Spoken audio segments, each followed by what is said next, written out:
on? No. Elijah, what's going on? Hello, Tangy. Welcome in, everybody. Today we're talking about religion. I hope you guys are ready to talk about it. Wait till you guys start coming on here. So guys, keep in mind, if you don't mind helping me on Facebook Live, when you have people come on and they wonder why I'm not talking or why they can't hear the guest, please inform them that the guest, they are talking, but it's on YouTube. So I see a lot of people, they come on throughout the entire show. Yes, I'm on YouTube already, Edward. I'm just waiting for that thing to start coming up. Edward's in there. All right, bet. Edward, what's going on, brother? What's up, Papa? How you doing? Here we go. It's filling up fast now. Get my popcorn. I hear that, Eden. I hear that. We're going to talk about it today. So we're talking about relationships, friendships, okay? I don't care if it's a work associate, right? We're talking about marriage. You know, whenever you come clean or come out with what you believe, that you no longer support the popular beliefs, we get disowned or we get disgraced or outcast, or even if it's just treated differently. Because a lot of people, you know, they'll say, you know what, I hear you. I always got your back, though. I know you got a good heart and I don't hate you. You know, I support you in everything you do or whatever. But then you don't hear from them no more, right? They don't keep contact with you anymore. They don't reach out like they used to. They definitely don't ask you to hang out anymore. So these are things that we're talking about. Why is it that you have to lose a lot of the closest ones to you whenever you say, hey, I'm no longer subscribing to this belief? It's just a belief, right? Why do you have to lose your friends? And well, yes, Josh has a link. We have a link on here. And I don't know where that link is. Josh, where's that link? Can they hear you yet? Yeah, do you want me to throw it in there now? Or? Well, no, we'll wait a few minutes until we throw that link in, guys. We're going to get the show going and start talking first and then allow you guys to come on in. But I want you guys to please be encouraged to call in. You see, call in and we're going to talk about this issue. And if you don't want to give your name, that is absolutely fine. You don't have to, okay? But we want to talk about kind of what it's like. So for all the people that is contemplating, you know, telling their family what they believe now, a lot of them want to hear this. And I know you guys are going through it now, but a lot of people haven't yet went through it or haven't yet gone through it. And they're wondering, how do I give this information to my family? Man, I can't even post on Facebook the way I want to because I know I'll get hated for it. I know I'll get judged for it. So I just kind of or some people say, I can't even like it. I can't even comment. I just got to follow quietly. You know, to put somebody in a position where they feel like they have to hide like that, to even be able to say something that they're into or studying, is religion in itself. You see what I'm saying? So we want to talk about it tonight. Why is it that you can't even look into something that's considered outside of the belief without being ridiculed and treated like a demon? We'll be giving the link up midways through, guys, for all the people still asking about the phone number. How to call in. We'll be giving the link midways through. So it's a Google Hangout link. Just let them know. It'll be a Google Hangout link, guys. Yeah. So I would take a few minutes to just read a few of the comments, and then we'll bring on the special guest, and we're going to get right into this subject, okay? I'm so anxious to talk about this today, as this is something that I personally went through, you know, as many of you already know, you know, just 8 months ago. And when I tell you it was rough, I mean it. And I'm already a loner. You will never see me with a bunch of people. And I'm going to tell you, I noticed a big difference. And I normally tend to stay to myself. And so for people who really deal with a lot of people, I know you feeling it, you know, and I'm gonna be honest with you, you're gonna feel it. You know, if you haven't yet came out of religion and you wondering what's a nice way to break this information to my family, I'm just gonna be honest with you. There isn't one. There isn't a nice way because they've already been set up to view whatever you say is evil. So you are, if it's opposite from Jesus, you better believe they're not gonna be happy with it. So let's see here. Cognitive dissonance. People don't want to be uncomfortable. You're right. But what's the reason, guys? If you don't mind, just tell me a little bit about, you know, why you think that people do this. I mean, obviously it's biblical, right? The Bible says don't be unequally yoked. And we use this scripture when it comes to marrying, even within your faith. You know, if somebody even believes in God or Jesus and they aren't saved, you can't marry them because you're technically unequally yoked. So we know that the Bible is not going to condone you marrying someone of a different belief, But what do you do if you're already married and the person says, I'm no longer accepting this belief, I'm walking away from it? You know, that Christian woman or man is probably going to feel compelled to leave. That's right up there along with cheating and hitting your wife or whatever. You know, it's looked at as some of the worst things, because I know married couples personally that has told me that they've separated due to a change of heart, or due to a mind change, a simple belief change, belief system change. People will leave you over it. A thought in your mind. And that's what we want to talk about tonight. Says here, Adeline said, I still share my new knowledge on Facebook, but I get no replies from the Christians. They don't talk to me, but they are in my Facebook. You know, that's a little odd. You know, a lot of times you'll get Christians who will talk to you, even if it's not about the post you just put. It'll be hate mail, you see. So even I'll put up posts and a Christian will comment and it won't be even relative to my post. It'll just be Jesus is real, you know, as if everything I just said was irrelevant. I don't know if they're actually listening to the video or actually reading the posts, but they, you know, they always respond with something that's irrelevant to the actual post itself, you know. And they warn you as well. You better come back to God before something happens. You know, it's a form of brainwashing. You're right. A lot of people would just stick with playing the game, you know, playing like they really believe, you know. And I want to talk about that too. And when you call in, I want you to be prepared to answer the question: do you want to continue, or would you be willing to continue to act like you believe it? That's the question I asked myself, and the answer was capital no, like capital N-O, like absolutely not. I could not continue to play like I believed in this. They gave up on you. I hear you, Adeline. That's how they do. I even said that to a lot of my church folks. I'm like, look, this is the time that y'all should be calling me more than ever. Y'all supposed to be trying to save my soul, not running away. You see what I'm saying? Not running away from me, treat me like I got, you know, lupus or something, you know, or some type of contagious disease that's going to kill them. Instead of coming and pursuing me and trying to give me the words of who they believe came from God, they just shun me and ignore me and say, you know, you've done the unthinkable. But if they really had words to say, all this teaching we've done in church, all this time that we've spent in church together, wouldn't they care enough to at least reach out to me and see what was going on? What has he gotten into? Ask me how many people from my actual church called me personally to talk to me about this stuff. Not a single one. And it's a few of them. So that's my point. Josh, are we ready to bring on Lorenzo? Because I'm going to bring Lorenzo in and let him talk about this a little bit. And then we're going to move forward into calls and all. Yeah, we can bring him in. All right, perfect. So we're going to bring in Lorenzo. You here, brother? Yeah, I'm here. Man, perfect, man. Welcome in. Thank you. I appreciate that. Well, thank you for having me back again. I'm very, I give gratitude for that. I'm very thankful for it. I thank you very much, brother. Last time you were here, you know, we had a lot of comments saying you guys, you know, had a great connection, or y'all worked well together. I'd like to see him back. You know, I can't disappoint, right? No, can't do that. Can't do that. Gotta give him what they want. And I loved our first conversation because you spoke a little bit about relationships, even without me bringing it up, you know. And I know that you do segments where you talk about relationships. So if you don't mind, just give us a little bit on your take about why is it that people get rid of you whenever you give up on these religions, and why is there a way that you can deliver this information to your family without those religious or relationship ties being severed? Right. Well, to be able to handle this, you know, in the way that you put it, hopefully I get the order right. When you're dealing with somebody who all of a sudden you start to realize that maybe this religion is not for you, that this information is incorrect. Absolutely. And people start to get away from you. Now, the first reason that I recognize that most people start to get away from you because they have validated their religion based on the fact of the herd mentality, meaning that if everybody else agrees with this, then my belief is okay. As long as me and the next person agree, then I'm pretty strong in my faith, not realizing that they are actually weak in their faith when they have to have other people to agree with them in order for them to believe.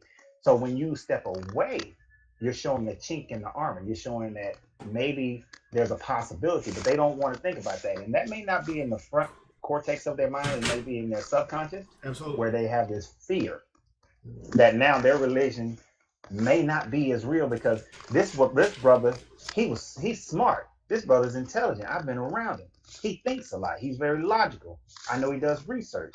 Now, if he's walking away or she's walking away, then maybe I'm going down that wrong path as well. But they don't want to think about that because they got that fear of hell, that fear of standing out. You know, when I do a lot of leadership training, one of the things I tell leaders is you have to be willing to stand alone by yourself, and others may not join you, but then you just have to keep leading until they do. And people don't want to do that. They wait. The mass majority join in later when it's safe. Absolutely. When it's feeling real safe. So that first group, that first thing is that people don't want to be out there and standing alone. They're afraid. They're fearful. And then of course they've been conditioned to believe this from birth, for most part. Most of them been conditioned from birth that this is real, this is true, that this is how you find your immortality, because at the end of the day, that's what it's about for them. It's about, for most people, it's like, how do I get to immortality? So they have to believe it wholeheartedly to get to that immortality. Absolutely. Now, the difficult thing is when you start to move away from this, you built all these relationships, and now all these people, they start separating themselves from you. It can bring a fear inside yourself as to, do I really want this? Because see, we talked before about that heart brain. That heart brain start to emotionalize the situation, and when it emotionalizes the situation, it says that no, I don't want to be alone. I saw in the chat stream while you were doing the introduction, a young lady said that she's afraid of confusion in her house, but I think the real thing that she's afraid of is, she said, losing respect from her children. Thinking that her children may not want to be around her, and that's an emotion. That's an emotional response, and we have to think about that. When these people they leave us, we don't want them to leave us because we built up these relationships. And another gentleman, he said in the chat that most of these young women that he meets, it's hard for him to date because they church girls and they steeped in it. So he wants to date somebody. He wants to have love and relationship and marriage and that sort of thing.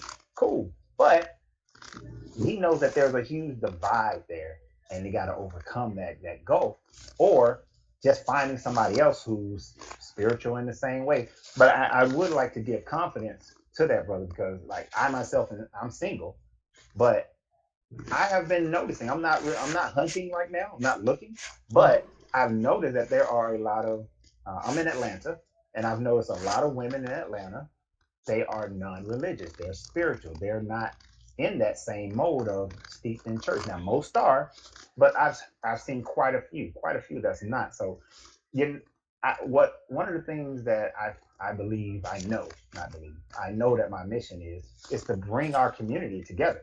Yes, sir. To bring that spiritual community together, to say that, you know what, we have people that we can date, we have people we can do business with, we have people we can just hang out with, we have friendships we can create, all those things that we need as far as human contact, we can create and have all those things, but still have our beliefs and not worry about, being ostracized because those people that we're bonded to now, they don't agree with us. And I know sometimes it's hard because it could be parents, it's brothers, it's sisters, it's deep family members. So I get it, but you have to question, am I gonna live a hidden life? Am I gonna live in secret? Am I gonna have this thing burning inside of me and feeling like I can't freely and truly be myself? Because like I always say, you gotta free yourself to be yourself if your greatness is non-negotiable. Absolutely. So you can't have your greatness as long as you are pent up. You got to be free to be you in order to have your greatness. So, it's a hard thing, and I got some clients right now that I'm working with, and they're in that situation. I know one of them is probably going to either watch this now or watch it later, or they're watching on. I know she's going to watch it because she's going through that right now. She's married, and her husband is seriously religious. She's, spiritual. She's like more like us. She's like the Bible's got so many inconsistencies. It's not real. That the characters are made up. But her whole family, I'm talking generations of family, are so like they do everything in their life is based on religion. And her husband's calling her a demon. Family, mother, in-laws calling her all kind of names, telling she's possessed, and it's just. And I actually did a video how to deal with a spouse when you're coming out of religion, based on her and I's conversations, because it's that serious, So Absolutely. we we are community, and we are growing. We are growing. Mm-hmm. More and more people are waking up. And I like to use the term waking up because it's in reference to when that Ajna chakra, that third eye opens and you start seeing the true realities, you wake up. You start seeing like, oh, wait a minute, something's wrong here. So we are waking up, and more people are. So the community is growing. You're still going to be able to have family. And as we go through each year goes by, and more people will start to realize that it's safe, that it's okay to not believe in this. We're just those who are out there in the forefront right now, and it's hard. And yeah, they're not gonna agree with you on Facebook. They're not gonna say anything, and you're gonna get the trolls who just say that well, God is good. Absolutely. Continue talking. I'll be right. Continue talking. Go ahead. All right, and you're gonna have that. You denying Jesus, and you're gonna go to hell, and people are gonna talk about you, but you can't let people do that. Like, I'm looking at the chat right now, and since Kevin and I walked away, I'm gonna really get it. So I'm looking at the chat now, and there's a gentleman on there. People have said prove it. People, and all he wants to say is just Jesus is real, and that sort of thing. Well, that doesn't prove anything just because you said it. You got your narrative, but that doesn't prove anything. So you got to go deeper than that, and that's the problem. The gentleman who's making his comments right now, if you're not going deeper than the literature that I'm back on here though. Yeah, I got it back up. It's still. I guess it's still.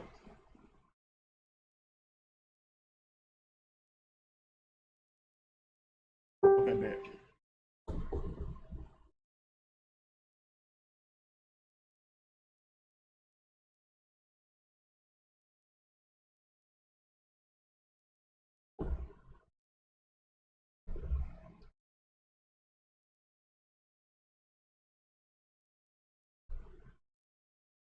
Can you hear me, Josh?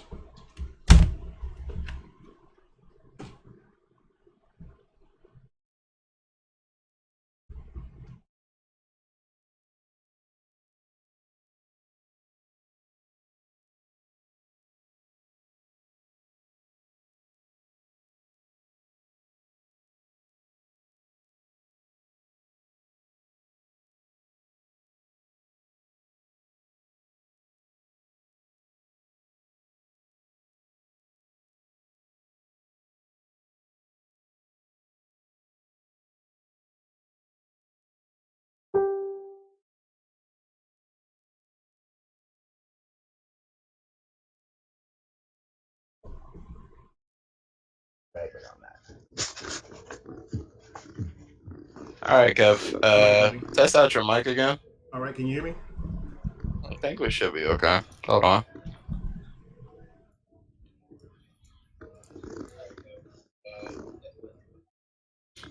Yeah, we're good. Okay, we're still live. Yeah, we're still they said live. they can hear you, Kev. All right, perfect. Can you guys hear Lorenzo? I gotta get Lorenzo back on. Oh, Just okay. Okay. All right, guys. Apologize for that. My laptop just shut down on me, man. So we got it back going now, and we're ready to get the show start back going. I'm gonna wait and get Lorenzo back on. While we get them back on, I'm gonna talk about something for a second though. Nick Chambers talked about people spending years on top of years in churches and hearing people cry, speak in tongues, sing hymns, shout. And this type of stuff makes the belief seem more real because they saw the people that they love. A lot of times as a child, you're seeing grandparents and mothers and fathers, aunts and uncles, shout. So I'm talking about so much so that you even make a game of it and play church at home and know who to shout like. So I mean, for everybody who grew up in church, you watch this religion be played out right in front of your eyes by people you trusted. So for a lot of us, it's hard to let the religion go simply because you've witnessed so many adults believing in it openly. And that was Nick Chambers' take on it. And I actually believe Nick has a strong point. I've said this many times, you walk into a church and they have you sing from a hymn book. If you've never done it before, it'll scare you. But for the people who do it all the time, it's something that they just do.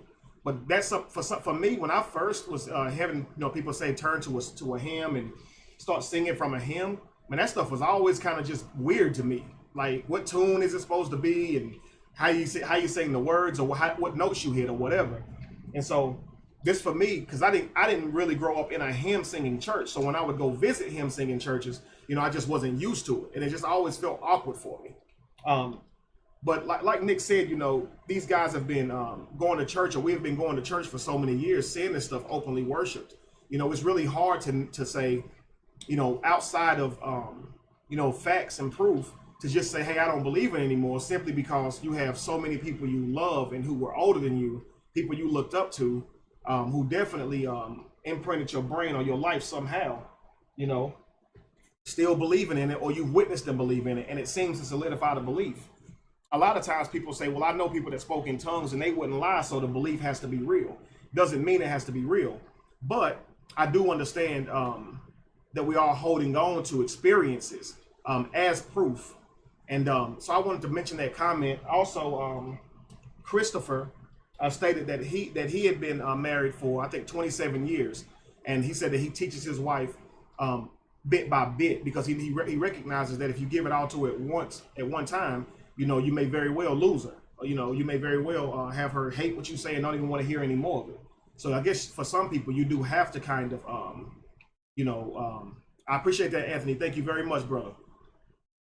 I know that it's difficult giving someone a lot of information at one time, so you do kind of have to spoon feed it. I cannot get that out. Yeah, you do you do have to spoon feed them sometimes. You can't just start giving them meat. You got to start off with milk, right? And gradually show them. So I definitely respect that, man. You say, hey, I'm strategic about it. I know how to talk to her where she can understand what I'm saying, because when someone has religion and you start trying to talk to them, about what you see, about what you have learned, their religion literally keeps them from hearing you. So if you give them too much information, they'll just shut you down and you'll be a demon, right? So that's why you want to take it really slow. I didn't do that. I regret, I guess, not doing that with my church members and things like that. But when I got the truth, man, and I really finally accepted it, I just went in, and I lost them all pretty much.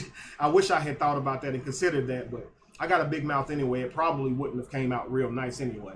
But that being said, I'm going to give the platform back to Lorenzo and let him finish explaining what he was. I'm very sorry about that.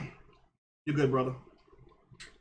I didn't know I was back. Well, I guess I am back. Well, I hope so. I'll tell you what, if you guys can hear Lorenzo, let us know. Last time you were speaking, I know on the last show you were speaking, it was like 5 minutes before we even knew that no one could hear you. So just let us know you guys could hear Lorenzo. And if you can hear him, we'll go ahead and get him started, because I want you guys to be able to take in what he's saying. Yeah, but They should be able to hear him. Yes, they hear you, brother. You good? Yeah. Okay, cool. Good. I don't quite remember exactly where I left off, because I've been listening to you, but I will tell you this. I'll give you some of my own experience. When I grew up in the church and everything, and then I started breaking away when I was 9. And as if you guys were here last week, then you know that I grew out of it. By the time I'm married, I'm completely out of it, but I got a family that's steeped in it. But my wife at the time, like you was just saying, I recognized early that I can't pour the whole bucket of water down her throat, right? Because then she won't be able to drink. Absolutely. So what I did was, she sipped the water. She had to sip it out of the bucket. And over the years, she started to realize, I took her as far as she could go, right? So even though we're not married now, we've been divorced for 9 years now, and she still sips from that same bucket that I first provided for her when we was young and we got married. So, and I've seen it in my children. Now with them, of course they trusted their parents more so than anything else. So I presented everything to them and taught them how to think Absolutely. for themselves, how to take all the facts, gain some understanding from those facts, and then come to wisdom, come to rhetoric with it. Mm-hmm. So my kids have developed in their own way and have grown, and they understand that, you research everything, you research every book, you don't take any one thing as it is the whole truth. You break it down for yourself. So my children develop that. Now dating. it's a whole nother story. Because when I first got out there, I dated Christian women because that was mostly what I saw.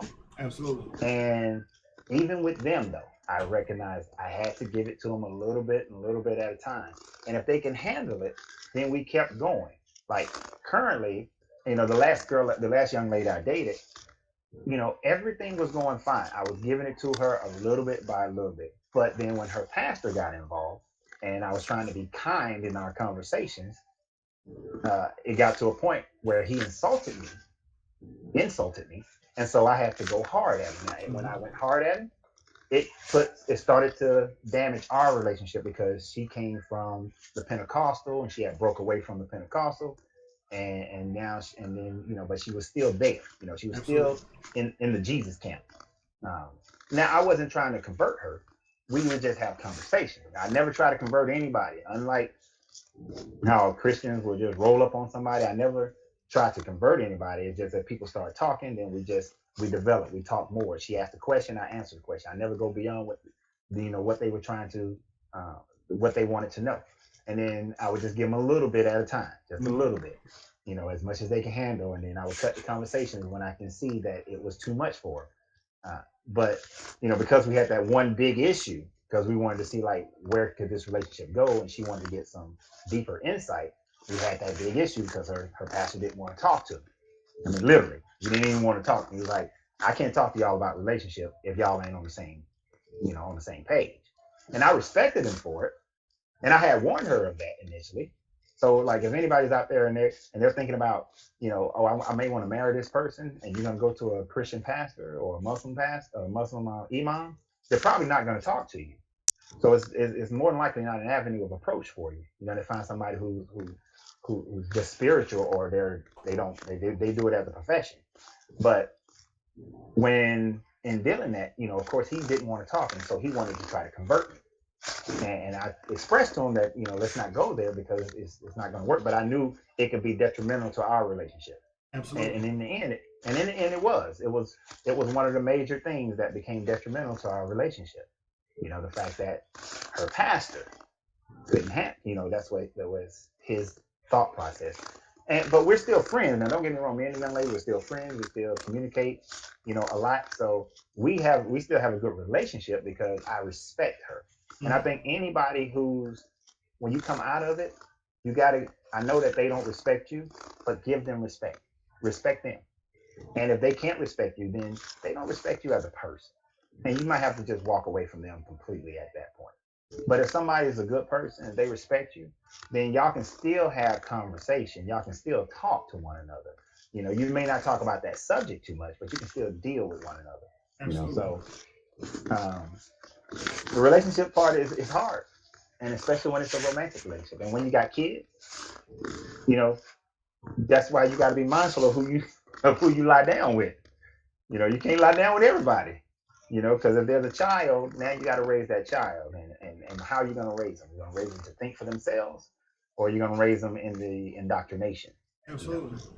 You're going to raise them in the, I'm sure that if the African slaves had a choice, they would have raised their children free. Right. And not raise them as slaves. So you have a choice. You can either raise them free or you can raise them as slaves. Either one. It's up to you. You're absolutely right. And like it's funny because like you said raise, and that's what we're supposed to do. But the Bible literally says train. You think about that, train somebody. It's like, teach them to do it how you do it. And it's crazy because like we have this thing where we say, if you do the same things and expect something different, you're what? Insane.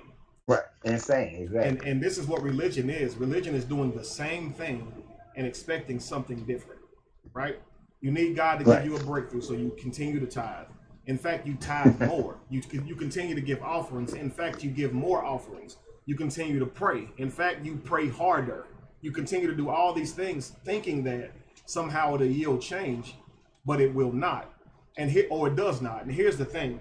When you look at divorce and in marriage, it's the same whether you are Christian or not. So to think that, these marriages last longer simply because you have a religion, that's just simply untrue. I heard somebody say, the idea of dating shouldn't even come into mind unless you're planning on marrying someone. And I mean, here's the thing.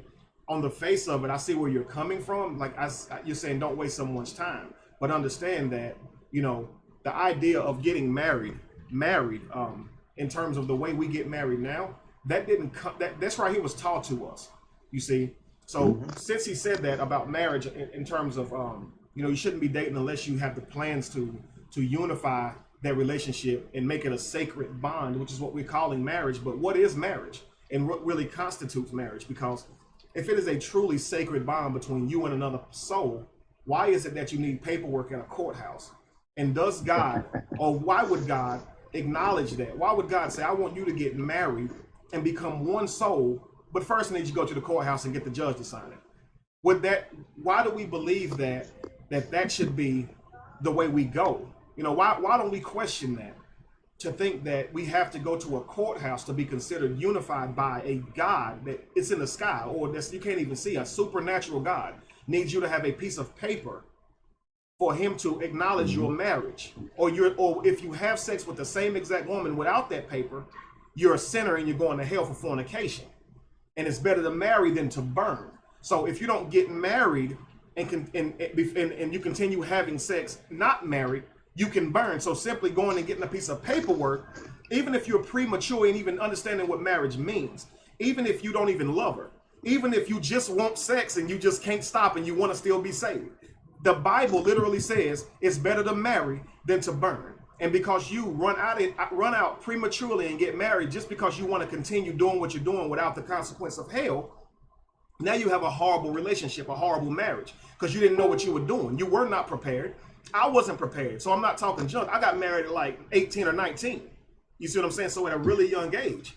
And we both realized after a few years that it was a mistake. We were not ready for that. You see what I'm saying? We was trying to live right. We was trying to be holy and all this kind of stuff. You know, so one of those things where, you know, when you realize you're making decisions based on a belief that you have, and then once you realize that the religion itself is not even accurate according to what the literature says, you know, what do you do? And then when you realize that the literature itself is not the words of God, what do you do? You know, there are people who have gotten married, and once they realized that the Bible wasn't the word of God, they said so themselves, let's just separate. They realized they were only holding on because they felt like some God outside of themselves wanted them to hold on, and they were both miserable. So this is what I'm saying, guys. We know religion can really take a toll on your life, and we know that a person can be madly in love with you and still want a relationship with you, but will still leave you simply because you don't believe what they believe. Carla says she's been celibate. I think I started reading your comment before I even read the comment. So what it's supposed to do, I don't get the question, Carla. Reword it and, you know, be gentle. Somebody said, I'm not married because of the false religion attached to it. You're right. Like, a lot of conscious people, we hate the idea of marriage, not because it's a sacred bond between you and somebody else you love, but because we don't want ownership papers to our wives. We simply don't want to own you. We don't want a piece of paper saying that you belong to us. You don't have to have my last name, right? This is what religion teaches us, right? This is misogyny.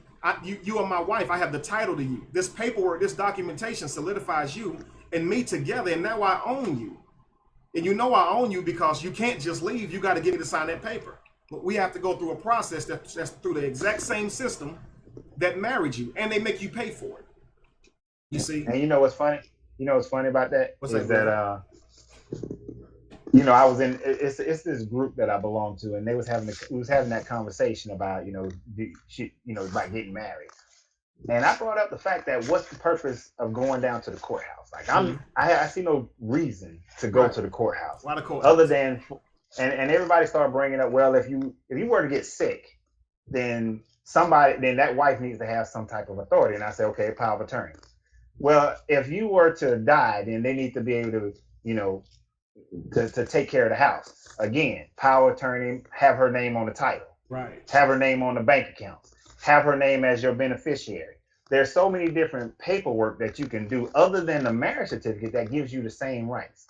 You know, many companies today will give benefits to whomever is in the household, regardless of whether you're married or not.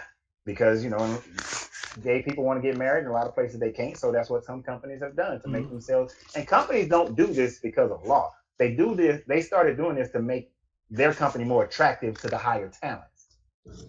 That's where benefits came from, and they're benefits, not rights. But I just kept going through everything they kept throwing up, every situation. It came down to I can get either a power of attorney, put you down as a beneficiary to handle all those things. And the best one is that as far as like my remains, you write a will. I know that's foreign to a lot of black people, but write a will, or just people in general, actually. Get a will done. Your last will and testament is a testament to your last will. Takes care of all those things. So it's just paperwork. The marriage certificate is really a contract to figure out how you're going to divvy up property in case you guys break up. That's it. And it's usually not done fairly.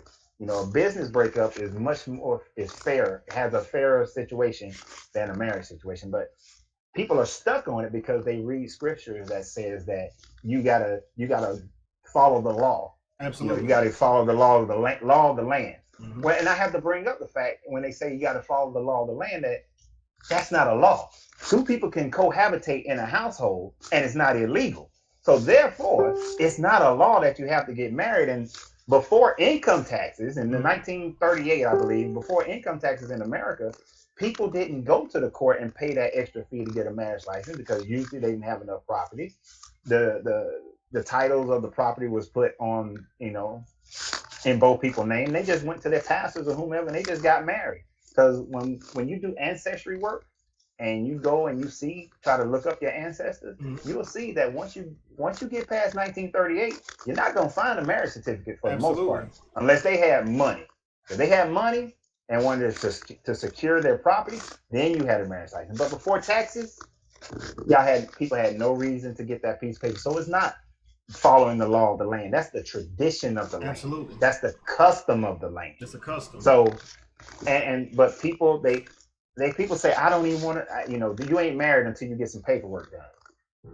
Well, that's bull. If somebody's not married to me until paperwork happens, then you never marry me. Right. If you only marry because you have the paperwork, that's not marriage to God. I mean, you might be married to people because if that's what it qualifies for.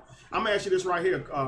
Carla said something very interesting. She said, "Am I going to hell if I allow someone to twirl my pearls?" I think that's a synonym for have sex. and then another person behind her says that sex is a beautiful expression. Period. So like I like her question because people will make you feel like if that's why like when you talk about the root chakra or the chakra associated with pleasure, the opposite side of that chakra is guilt. And it's funny how we're taught even in Christianity dogma that to think about pleasure in that form or fashion you should be guilty. You should feel some kind of way about it or feel bad. So I just wanted you to touch on that when people say, if you have sex, you're going to burn in hell. And then some people view sex as something that's just beautiful. It's not anything at all that God wouldn't like, whether you're married or not. Just talk about it. Okay, we're going to talk. I'm going to go into some areas on this one. Okay, so I hope y'all, so be grown, be adult. All right. The first thing I think that when she said twirl my pearl, and I could be wrong, but I think she's talking about oral gratification. Okay. Because that's commonly referred to, well, at least in my world, it's commonly referred to on a woman down there. I missed that. So yeah, I missed that. Yeah. So I'm just saying she wants the pearl to be polished. So, but oh man. I'll go ahead. I don't normally say this out loud too often, but I also counsel couples and work with couples as far as sex is concerned and tantra and things like that. So I can go deep in that area. But anyhow, as far and I brought that up actually because the sexual union back in the old days, and according to their literature, and in most others, Muslim, Christian, Buddha, whatever, when you have sex is when the marriage began because that was the unification. Consummation of absolutely. Right, that's the confirmation. The best man's in the ancient Hebrew, the best man's job was really to stand by the door so that the groom can say, "Yeah, we had sex," and he then announced, "Now they married." So that whole when the pastor said that don't mean nothing. Absolutely. If you're going by your book, it's when you have that sexual union. Now, as far as the actual concept of sex, the seventh Hermetic law is the is the law of gender, male and female coming together. That all creation happens when the male and female energy comes together. In our form right now, in our earthly form, that is the example of that is when you have sex. Mhm. So when the male and female energy come together, that's when creation happens. That's why I teach some couples that if you want to manifest something in your life, if you're adult enough to think about it this way, think about that thing you want to manifest in the highest points of your sexual intimacy. And that sexual energy that comes from that sacral chakra, that energy goes out into the universe, and starts to manifest what it is that you want. I mean, some people may be put off by that, but I'm just telling you by my own experience and by the experience of people I've worked with, when you learn how to do that, your things manifest, things come in your life. Your actions in life change. And but even if you're not into that, one of the beauties of Tantra is that Tantra shows you how to connect with one another. The sexual union unifies a couple more so than anything else. I mean, don't get me wrong, there is wisdom in their literature. When Paul said, don't deny each other except for fasting and prayer for too long, because you let things creep in. You need to have that union. That union keeps you together. That union keeps y'all connected, and that intimacy shares your heart energy with one another. So now people are having gratuitous sex where it's just about getting it. But when you're doing it and you're sharing each other, you make yourself vulnerable. It's a beautiful union. And as far as going to hell, well, first of all, I'm gonna say that it's impossible to go to a place that don't exist other than in your mind. Absolutely. Because hell don't exist except for in your mind. So you're not going to go to hell unless you believe it. Now, if you believe strong enough that you're going to hell, you'll sit up there, you'll worry, and your life on earth will become hell because you condemned yourself so much that now you are living in hell. And as the late Napoleon Hill wrote in his book, Outwitting the Devil, if you come to the end of this existence believing that your destination is hell because you let somebody polish your pearls, then that's where you're going to end up. Because that's where your consciousness is going to take you. Essentially, and you will create your own hell. Exactly. That's exactly what I was going to say. Your fear of going to hell literally creates a hell around you, right? It creates a place of torment around you because you're so scared, and fearful of going to this place. You can pretty much hear the gnashing of teeth in the back of your head. You know what I'm saying? So it is a very powerful fear. I want to read something here. Nikita said that she said when she got home from being married, she immediately had sex, and she said it felt great because she didn't feel like she was cursing God or doing anything wrong. She said that the guilt is real in Christianity. She said she hurried and got home and had sex, and I guess for her at that time it didn't feel bad, because she in her mind she felt like, hey, I'm married now, I have the right, and you said that sex is a form of communication. I'll tell you guys, I'm a step out there a little bit. Sex is most definitely a form of communication. And, we always talk about when you make a claim or an assertion, you want to be able to back it up. I'll just tell you guys, when you get off of this feed, go Google and go look up the benefits of sperm, okay? And go look up the benefits of sex with a female as well. Because when you do have sex, did you know that a woman or sperm literally does enhance the cognitive ability of a woman? I'm talking about lower anxiety, okay? I'm talking about lower depression. Not the act of having sex, okay? But the fluids that's transferred during sex literally does these things. So from your partner, you're literally able to heal each other of things like depression, anxiety, and believe me, the list goes on. And this is just from absorbing those fluids from each other.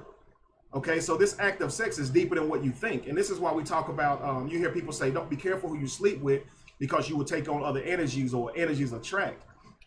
What we look at it as conscious people is vibrations, not in terms of being inhabited by some type of spirit, but, be careful who you allow yourself to sleep with because of the person that they are. You don't want to let somebody in your life that shouldn't be in your life just because you found them attractive. Be responsible. Somebody said STDs, like, we all aware of the realities of having sex, you see, and you definitely should protect yourself, you see, but we're talking about internally, we're talking about a supernatural guilt or hell that you're supposed to be placed in just for an act of something that's natural. Like, man is supposed to be the superior being, but man is the only being that cannot have sex without God saying so, or without man saying so. And then when man says so, then that by default, that means God said so. Like somebody said earlier, and I believe he subscribes to Christianity, I'm not sure, but he said that Adam and Eve did not need to be married by men because they were joined by God. Okay, well, at every single wedding, do they not say what the Lord has joined together? Let no man put asunder. Do they not say that? What the Lord has joined together. So if God is still doing it, why do you need a man asking you, do you say yes to, or whatever? Say I do. Why do you have a man doing this? Why did you have to go to a courthouse before you could even do the ceremony and get approval? Like, you can't even get married unless you get approved to do it. Like somebody says, yeah, you can marry her. Y'all know that's what they did in slavery, right? You had to be awarded the privilege of marrying someone. And that's what we're still doing in the year 2017. And if you don't get approved for it, then your marriage don't count. You realize that this right here is in a nutshell what men did. To believe that a God says there's a process to something that I deem holy, and that process is something that you have to go through men who put on a robe. But I'm talking about outside of that robe, they go to their home and eat just like you do the same stuff you do, but they go to that courthouse and put that robe on, and you think they're special and that they can give you the honor or the privilege to marry the person that you say you love. I want you guys to consider this. If marriage is truly from God, why do you need men in the middle? Have you guys noticed that every single thing that you're supposed to have as a divine right to God, you have been separated by a man? You have a man that pray for you, a preacher that you got to go to, right? When you got to get married, you got to go to another man. When you do a funeral, you got to have another man preach that funeral. Like, we can't even bury our loved ones without a preacher. You see what I'm saying? Like, we're so connected to needing somebody's authority or something to make us feel better that we don't even realize we're slaves. You need approval to marry someone. Think about this, guys. Now, I don't want to get too far off topic, but consider that. I know the conversation is what to do when you're in a relationship, with someone and you wake up. No idea what happened again. I'm gonna keep talking until something happens here. All my lights in my house went off. They really trying to hurt me, y'all. Like, they trying to destroy me. Like, I'm talking about, I don't have a single light in my house. It's just on because it's charged. That is crazy. That is wild. What's going on? So anyway, guys, I'm gonna read a comment. Kevin live in the woods. No, my power went off. Like, Kevin, the pissed off guy. Oh man. Maybe it might be Zeus. This is electric related. I'm sorry. Go ahead. I'm telling you, it could be Zeus. Hey, the greatest light comes out of the darkness, brother. Hey, absolutely. Hey, real talk. If any of these biblical characters cause my power to go off instead of feeding some starving person, I don't like them even more now. All right. So for anybody who thinking Jesus cut my power off, all right. Somebody said I was raptured. No, I like that. One person, Illuminati, she said that the devil is mad. Yeah. You up here telling us you can't be spitting out. You're messing up his plan. You're messing his plan up to keep people, sleep and walking into this slavery. You're messing his plan up. Said Jesus ain't feeling this. He hate when we kicking his butt. And if you're a Christian on here, I don't want to offend you guys by saying we're kicking Jesus' butt, but I want you guys to understand that this stuff needs to be talked about, because you have one side of it thinking it's a beautiful thing. Doesn't mean it's beautiful for everybody. I posted, the burqas, and there was a woman on the beach wearing a burqa, and her husband, we're assuming, was in the water with his child. And everybody's like, well, Islam is all love. I'm going to tell you this.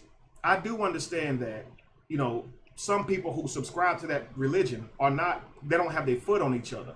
But you have to understand that just because your reality of Islam or Christianity or whatever religion you subscribe to seems healthy, doesn't mean it's that way for everybody across the planet. And so just because you say, well, we have good Christianity or we have good Islam, doesn't mean there's not bad Christianity and bad Islam.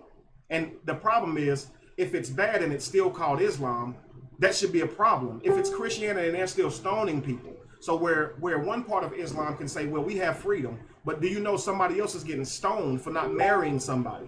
You see, so when I say religion is bad, I mean it's bad for everyone. You may say religion is good for you personally, that you have found a way to make the religion work for you, and that's fine. But we're talking about something for everyone. So we talk about religion is good. You think your religion is good, okay? And I know you think that everybody should subscribe to your religion. But what if everybody decide, if you're a Christian, what if everybody said, let's just subscribe to Islam? Would you be okay with that? I'm sure you wouldn't. And if you're a Muslim and they said, okay, if religion is good, why don't we all just be Christians then? You would have a problem with that. This is why religion is bad. It separates you. And you can't see a person, not even your wife, okay, to be able to continue the relationship with her if she don't pray to your God no more. You can't be with your husband if he don't pray to your God no more. I'm talking about, you see a total person as something different because they have now changed their mind and no longer believe in what we were taught as children. Something that we were taught that nobody had even the idea of how to prove wrong or prove right at all. You were a child. A 5-year-old does not know how to go on a journey to prove Jesus doesn't exist, right? And then you got to imagine that all his family members are believing in it, so it's just believed. It's not even something that's doubted. You may doubt a few things about God, but you're not going to doubt the existence of Jesus. You might say, well, God, Mama, who made God? You're not questioning God, the existence of God. You're just asking a question. Your parents think you're questioning the existence of God, so they say don't question God. They get ahead of us because they have this fear that we don't understand. But what happens is that fear is contagious. That fear from them will rub off onto us, right? And this is why it says train your child. You shouldn't train a child. You don't have to train them. You teach, right? You show. You offer, concepts to force your child to be able to critically think on their own, not just accept the choices that's put in front of them. Somebody was talking about, religion when it comes to marriage, saying, well, if I'm a conscious man and my wife is, in religion, I can make it work. But for a lot of women, they say something totally different. Like, I promise you, when I ask conscious women, could you be with a married man, or could you marry a conscious man, or could you still continue to a conscious man, a religious man? Let me rephrase this so I get this right, because I said it wrong a couple of times. If I asked women, okay, conscious women, would they stay married to a religious man, or can they marry a religious man? And I'm gonna tell you, I haven't met one woman who said that she can still stay with a man who prays to a character outside of himself. And that's women. And I believe that maybe women they prefer to see their man in a stronger position, not in what, when you're conscious, you see on your knees praying as a weaker position. You see, so as a woman, to see her man kneel down praying to some character that she doesn't believe to exist, that is taken as a sign of weakness. And to most women, at least the women that I have spoken to, they said they can't do it. See, Sierra said definitely not. Sierra Richmond said definitely not. So women, if you no. And this is what women say, I can't do it. Now, a lot of men, they'll say, hey, I have patience for my wife. It's understood. But for women, they don't have the patience for it. They say, man, I cannot be with somebody who prays to somebody that don't exist, who I know, like, we have a real world issue, and you're on your knees praying and asking somebody to come do something, when I know that until you get up off your knees and take responsibility, this problem is going to continue. So a lot of conscious people, even in the face of being cut off by their loved ones, they kind of say, I guess it's not a good thing in terms of how it makes you feel, but it is for how it helps you grow. Because you don't have all those people around you anymore that's trying to hold you back. So a lot of times for me, whenever I finally stepped out with the courage to say what I believed in, I think I started growing faster, because I had a lot of people who really just cut me off. So they weren't pulling on me anymore, and I weren't stopping my studying to explain to them what I had already studied. So therefore, my growth came exponentially after that. So I can say that, it was very painful seeing the people that you thought would have your back forever turn on you just because of your belief. But at the same time, it's kind of liberating in the sense that you don't have them own you so much. They kind of would just avoid you. Now you get I get a lot of messages from people who don't know me or didn't know me when I was preaching and ministering. But the people that I knew in church, I don't hear anything from them in terms of challenging me, or in terms of asking me to reconsider. I don't get that. So those people, I believe, until they become conscious or have a change in heart, they may very well, but as of yet, I haven't heard from them, but I can say that it hasn't been all bad for me in terms of not having them in my life right now, because I've been able to take more time for myself and focus on me, where I haven't been able to do that for my whole life, really, for having to focus on Jesus. So you will have to take some time to get yourself together, because if you leave religion and you have the countless people debating you and trying to argue with you, you may not have the necessary tools to even be able to explain why you came to your conclusion. You see, And so sometimes if you don't feel comfortable explaining it, you may feel like you may not be right.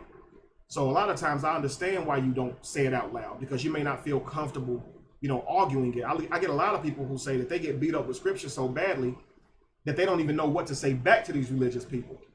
So a lot of times I understand where you're coming from in terms of you don't want them feeling like they got something on you because you couldn't explain something, because you know how religious people are. They're looking for any and every reason to hang on to what they believe. You see, when you have a religion that you can't find any biblical characters in, and then you have people talking about what was canonized, you have somebody who's suffering from a cognitive reality type standpoint. Like, I really need this literature to say my God existed so I can continue to believe in it, but not actually thinking about, why do I need literature to tell me a God exists? Like, really? I'm looking for a piece of paper to find God. New Bible found. All of a sudden, everybody would care what it said. We have to understand that God didn't tell anybody to write anything down, whether it was in a book or carved on a wall in Egypt. Okay, none of these people were writing words from God. We don't have any literature that's from God telling us how to live our lives and how to be saved. And I know you believe we do, but it's just not true. However, when this is presented to a person that you love, they leave you and they don't want you around them, right? So we're talking about how you accept it. So I'm gonna give it about 10 more minutes. I'm gonna let Lorenzo finish speaking, and we're gonna start taking some calls on this, because I want to hear some of you guys' stories. So I don't want you to just call in and be like, this is what you do when, or this is what I did when. I want you to talk about, what it was like for you in religion and when you woke up, and the response that you felt from it, if you have made that known. If you haven't yet, also let us know and explain to us why you haven't, because I don't think that religious people understand the pressure that they apply to people who don't subscribe to religion. Like, because we don't believe in religion, we have to be going to hell because they believe we are, and we don't want to just quietly go to hell, do we? We want to tell them Jesus ain't real as many times as we can, because we know what they believe, right? We want to let them know that we're not going where they think we're going. They're wrong. So I say, don't keep quiet. That's my motto. But at the same time, you guys have your own lives and your family members, and I don't want you guys left out here lonely like me, because a lot of people can't take that. I was an orphan or grew up like an orphan. My parents weren't there. My grandparents was there before I was even born. So I grew up in a life to where I didn't have a lot of people around me supportive like that, that was outside of my family or whatever. So I didn't really grow close to people in terms of needing to hear from them every day or anything like that. So for me, I guess it wasn't as bad for me because I was used to kind of being a loner. So for a lot of people, though, they grew up around their parents and they need the approval from their parents and grandparents. I don't have that. So I wasn't worried about my mama saying, Kevin, I can't believe that you walking away from what I taught you. I didn't have that. So I guess I don't think maybe it was as hard for me as it is for other people, because I didn't have direct mothers and fathers and grandparents who were going to look at me, who were raising my whole life, who I cared what they thought, you see? So it's like, my father is alive, but I don't care what he thinks. Because not because I hate him or anything, he just wasn't in my life. The way I feel like he could have been. So in terms of would I care if he cared if I walked away from religion? No, I wouldn't. But if I had a parent that was in my life, on me, and really poured into my life and gave to me and sacrificed for me, I probably would care about how hurt they were that I didn't believe in what they believed in anymore. But without further ado, I'm just going to bring Lorenzo back just to continue talking, just to see if he has any more thoughts, and then we'll let you guys come on. You good, Lorenzo? Yeah. One of the things I wanted to add to the earlier comments, the way you were saying that, a lot of women, the difference between women being able to not deal with a conscious woman, not being able to be with a religious man and a religious man, and that whole dichotomy, because I've experienced a lot of that as well. Mm-hmm. Because when you see, and here's one of the things, when a conscious people don't pray. We don't beg. We don't pray. We don't pray in a begging format, because conscious people realizes that you have to command, that you have to demand, that you have to say what is. Then when you have a man who's begging, who's asking, who's pleading, it's kind of emasculating. And that conscious woman can't be with an emasculated man, because no matter how strong a woman is, that woman wants her man to be at least as strong as she is, if not stronger in his convictions and in his power. Well, so when you got a man who's begging and you got this strong woman, mm-hmm. that usually don't work. that won't work. She can't accept Okay, thank that. you. But also the flip of that, you can have that religious guy is always trying to push on that woman to change, push on her to convert. Whereas when it's flipped, when it's the conscious man and it's the religious woman, sometimes I find that women may be more forgiving and more able to listen and see if the dude, what is he talking about? Where is he leading me? Especially if he's showing strength, if he's showing that, I demand from the universe and I get what I'm demanding because I recognize the God and goddess inside of me that is joined and connected. And I've raised my kundalini, opened my third eye, whatever terminology, got the Christ mind, the Buddha head, whichever terminology they use. When they're doing that, when a man is doing that, and a woman is steeped in religion, she may be more willing to follow this man, to come alongside this man, and they create that partnership, and they too become the physical symbology of the two, male and female, coming together as one. So I think you get a lot of that, and I think that's one of the reasons why it's such a difference between, when those relationships come together. But I will submit to what some of the people have said in the comments. Personally, it's better to just, I would probably look for a woman who's already conscious, who's already in that state, because it is just easier to deal with somebody who's not, you don't have to fight, you don't have to battle. And because at the end of the day, when it comes to the woman that's with me romantically, that's who I go, that's who I'm with, that's who I see every day. That's who I'm, if we're in the same house, if we're cohabitating, or we do our own marriage or whatever we do, that's who I'm with every day. I'm not with my brother, my sister, my cousin, my aunt, my friend, the next door neighbor. I'm not with them every day. So I don't really care what they think. Absolutely. And I think, and that's where we have to first get our strength there, is to recognize that we have to stop caring what other people say. If they don't like it, that's too bad for them.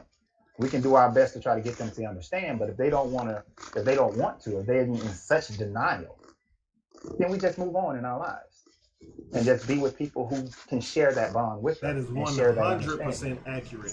All you literally have to do a lot of times is literally just stop caring. The difference in between your freedom and your clear-mindedness is just attached to you just not caring. Just stop caring. You care what people think. You care what they say. Every look at you matters. And then all of a sudden it tears your world up, when really these people have literally no power over your life. And all you have to do is literally just say, I don't care what y'all think anymore, because it's just a thought. If they don't even voice it, you wouldn't even know.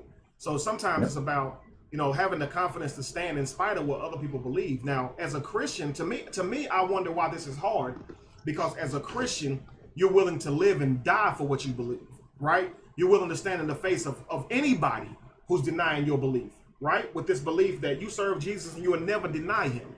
But when you walk over into consciousness, all of a sudden this fear sets in. You can't be yourself because you're afraid, but you can worship a Jesus and not be afraid. And it's like you still, to have that type of idea, that's when you know you're conscious, but you're conscious because you don't believe in myths. But we look at it and say, the difference in between woke, though, is understanding your truest self and knowing that you really can't be judged by anyone, based on what they say about you, what they think about you. And you really will not care, because there's nothing somebody can say to you that can really hurt your truest self, hurt you who you really are. So it's kind of like, let them say what they want. They can say you're going to hell. It doesn't mean that, right? So I guess separate yourself emotionally from the things that your family says to you, and even strangers, because if you do not do that, you're going to lose a lot of sleep. I promise you. My first couple of nights, I didn't sleep at all, Lorenzo. You hear me? I didn't sleep at all. I literally had to get to a place to where I literally just stopped caring. I just said, I don't care what they say anymore. So that's kind of where you have to get with it. I was going to say, do you have anything else real quick? I'm going to bring Shalama after you. No, go ahead. We can go ahead and bring the brother in. All right, perfect. So, of course, you guys know I like to switch it up a little bit. So I'm normally just doing one person or whatever, So now I brought in Shalama so he can talk a little bit about it and give you guys, I guess, some of his views on relationships and religion, and how to kind of, if you can maintain one being married, or I'm sorry, being awake, if you can maintain one, or if it's simply just a rap or a lost cause. We know that some people are making this happen. So we're not saying it's a lost cause, but We are saying that it's something that's going to require a whole lot of work, and we do believe that it needs to be talked about. So, without any further ado, Shalom, I'm gonna bring you on, brother. Welcome in. How y'all doing? Can y'all hear me or see me? Yeah, I think we can, Yes, brother. We got you. Okay. All right. How y'all doing? Yes. In my past experience with religion, I was brought up Baptist. As a young age, and basically the religion's forced on you, especially when you get a whooping for not going to church. I didn't want to go to church into the Baptist religion, and and I'm gonna tell you something about religion. I didn't know what religion was till I got older. I didn't know it was a cult, and me and Kevin talked about this before earlier. Cult just mean cultural or something that you normally do, or tradition, whatever. And so most of our religion is a cult. So even though it got maybe have a bad name to it, but it all depends what your culture is. It's all up to the individual. But anyway, I was growing up in the church, and what made me leave the church is there's a lot of stuff, a lot of confusion. Is my part. I didn't understand simple stuff. I ain't talking about the deepness of like with Jesus existing. I'm just talking simple things of religion for us. How is it possible that you read not the same book, but yet you have different religions? It's like everybody having the same math book, but having a different answer to the math problem. It doesn't make sense. And so I was trying to figure out, as I got older, I know there's a lot big different. But when I went to different religions like Baptist, and I went to a Church of God, and and you hear the passion between some churches think they're better than others, some religions think they're better than others. They all have the same book. But when I left Baptist and went to a Church of God in Christ, I realized they all really basically the same thing, and they just hung up on a certain doctrine. So I said, well, something don't make sense or something don't add up, Right. and I'm not getting nowhere with God. It's that really the people's not really dedicated to God. They dedicated to man and to their book. They really don't know who God is. You know what I'm saying? That's going by what they're reading, their book and literature and what somebody told them. Absolutely. Most people that go to church don't even read but 1 or 2 verses. They only have a full understanding of what the chapter says, because they don't read all of it. They just get it and make a story out of it, and they don't do no research. So we're forced to believe something, to teach something that's not true.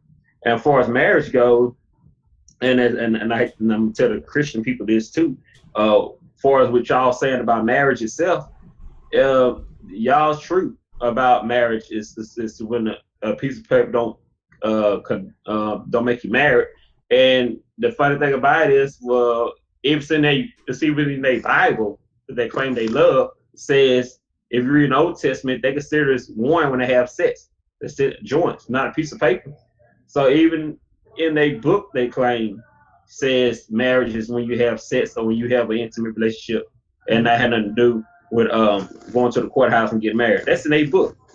Now, for them not to believe that, I'm gonna ask you a question, just a little cliff note. You said yeah, that even in the book it says that marriage is when 2 people have sexual intercourse, right? in their Bible, yeah. Right. So we know that biblically marriage is sexual intercourse. Why is it unanimously accepted by all Christians that paperwork is marriage? And that's the funny thing about it. There's a lot of stuff that the Bible says they didn't. Don't get me wrong, most of it's not true. But when you got your book saying the same thing, and other sources saying the same thing, it's unanimous. It should be unanimously true.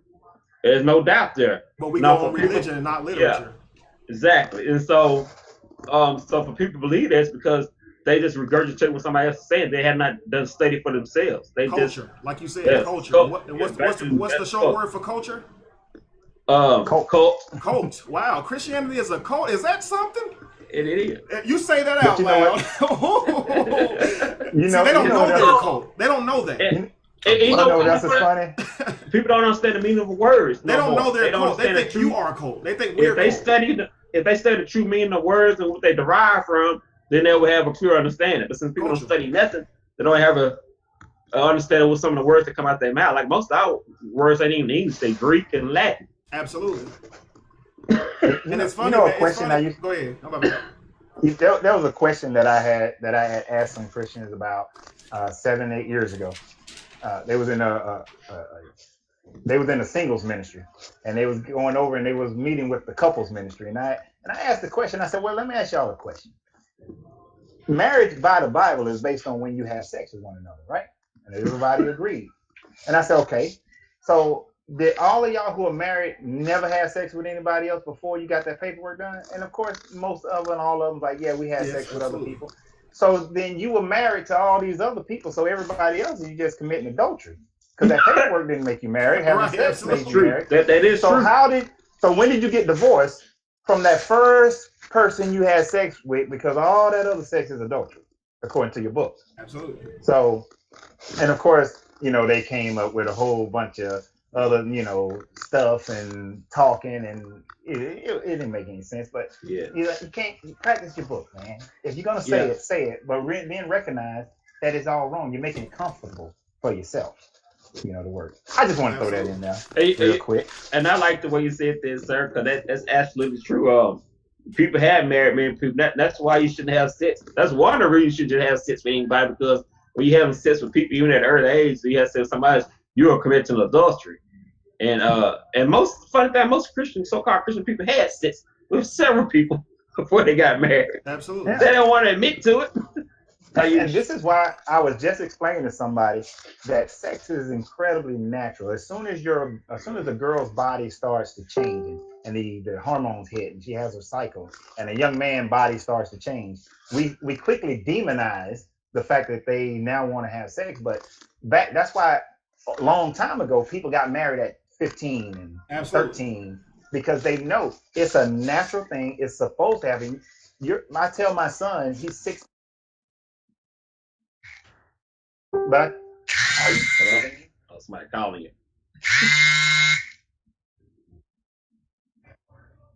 You all right, brother?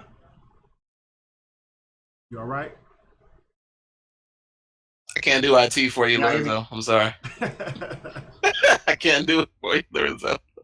I'm gonna give him a little minute to come in because he's. I think somebody. My bad. I forgot. Yeah, somebody called and seemed like. Yeah. Want to give him a few minutes see if he can come back on. He'll get it sorted. Did you want me to let you guys chop it up, or do you want me to just go ahead and throw the link out there, or? Let's see. I'm gonna give Lorenzo a few minutes to finish his thought. Well, I tell you what. While he's finishing his thought, go ahead, Shalama, with because we're gonna be bringing some callers on soon. Okay. It's gonna be a free for all when I throw the link out there, so I'm just trying to. I want to say one more thing also, real quick. What I was trying to get my thoughts together. Oh yeah. Another thing about marriages, and I know in the state of Texas, I don't know if this all over America, but my mama even told me that. She said, and this is true, that's something that's called common law marriage. When you stay with a woman for a while, in a household, and y'all not like blood related, y'all consider as marriage. And the police officer, even y'all just boyfriend, girlfriend, by common law marriage, when you live so long, they gonna treat y'all like married couple. There you go. Just the same. And not only that,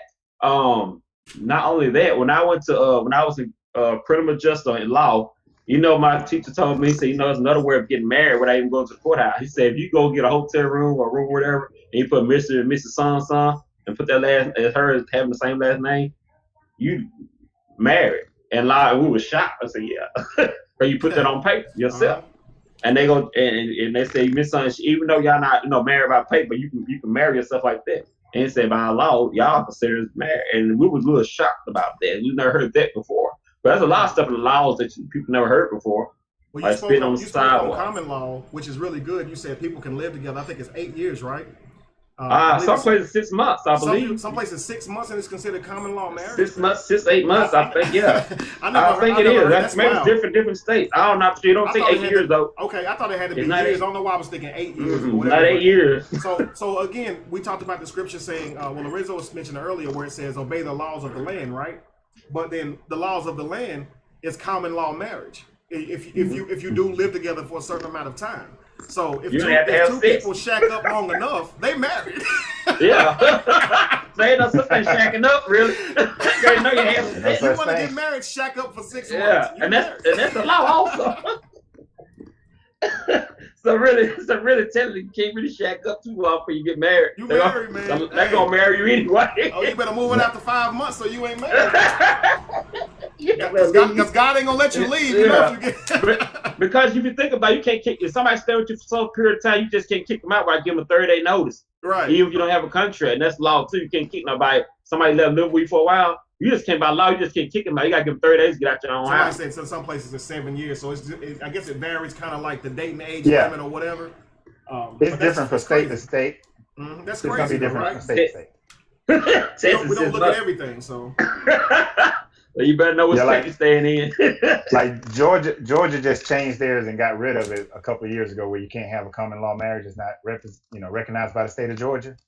So it's a state to state thing. Well, see, somebody said earlier that marriage, protects the woman. And as you were saying that, though, Lorenzo, you were stating the things that I believe that she was talking about in her statement, like things like writing that will. A lot of women will say, "Man, I want to get married because that gives me, the rights to take care of you if something happens, if you die, or burying you and things like that." But these things can be put in a will. Don't think that you need a documentation from a certain documentation from the government to be able to handle the duties of your loved one if they pass or anything like that. That's not the case. If your husband or wife wants you handling those things, all they have to do is simply put that stuff down in a will. That's all they have to do. So you don't actually have to have marriage paperwork solidified from a courthouse to be able to have the right to handle your husband's affairs or wife's affairs if they die. I agree. Exactly. Cause marriage is a contract.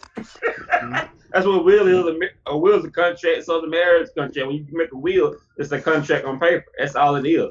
Marriage and contract, basically the same thing when you write it on paper. Absolutely. People don't know that. It's stupid. You're right. Well, I think the thing is, man, we don't look at it objectively.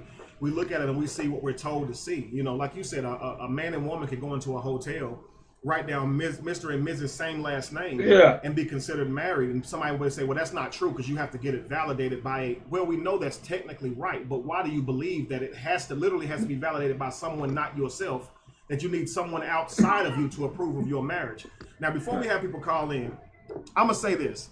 When I say this stuff goes back to slavery, I truly mean it. So just imagine, you're a slave asking his slave master, can he marry a certain woman, another slave who he loves?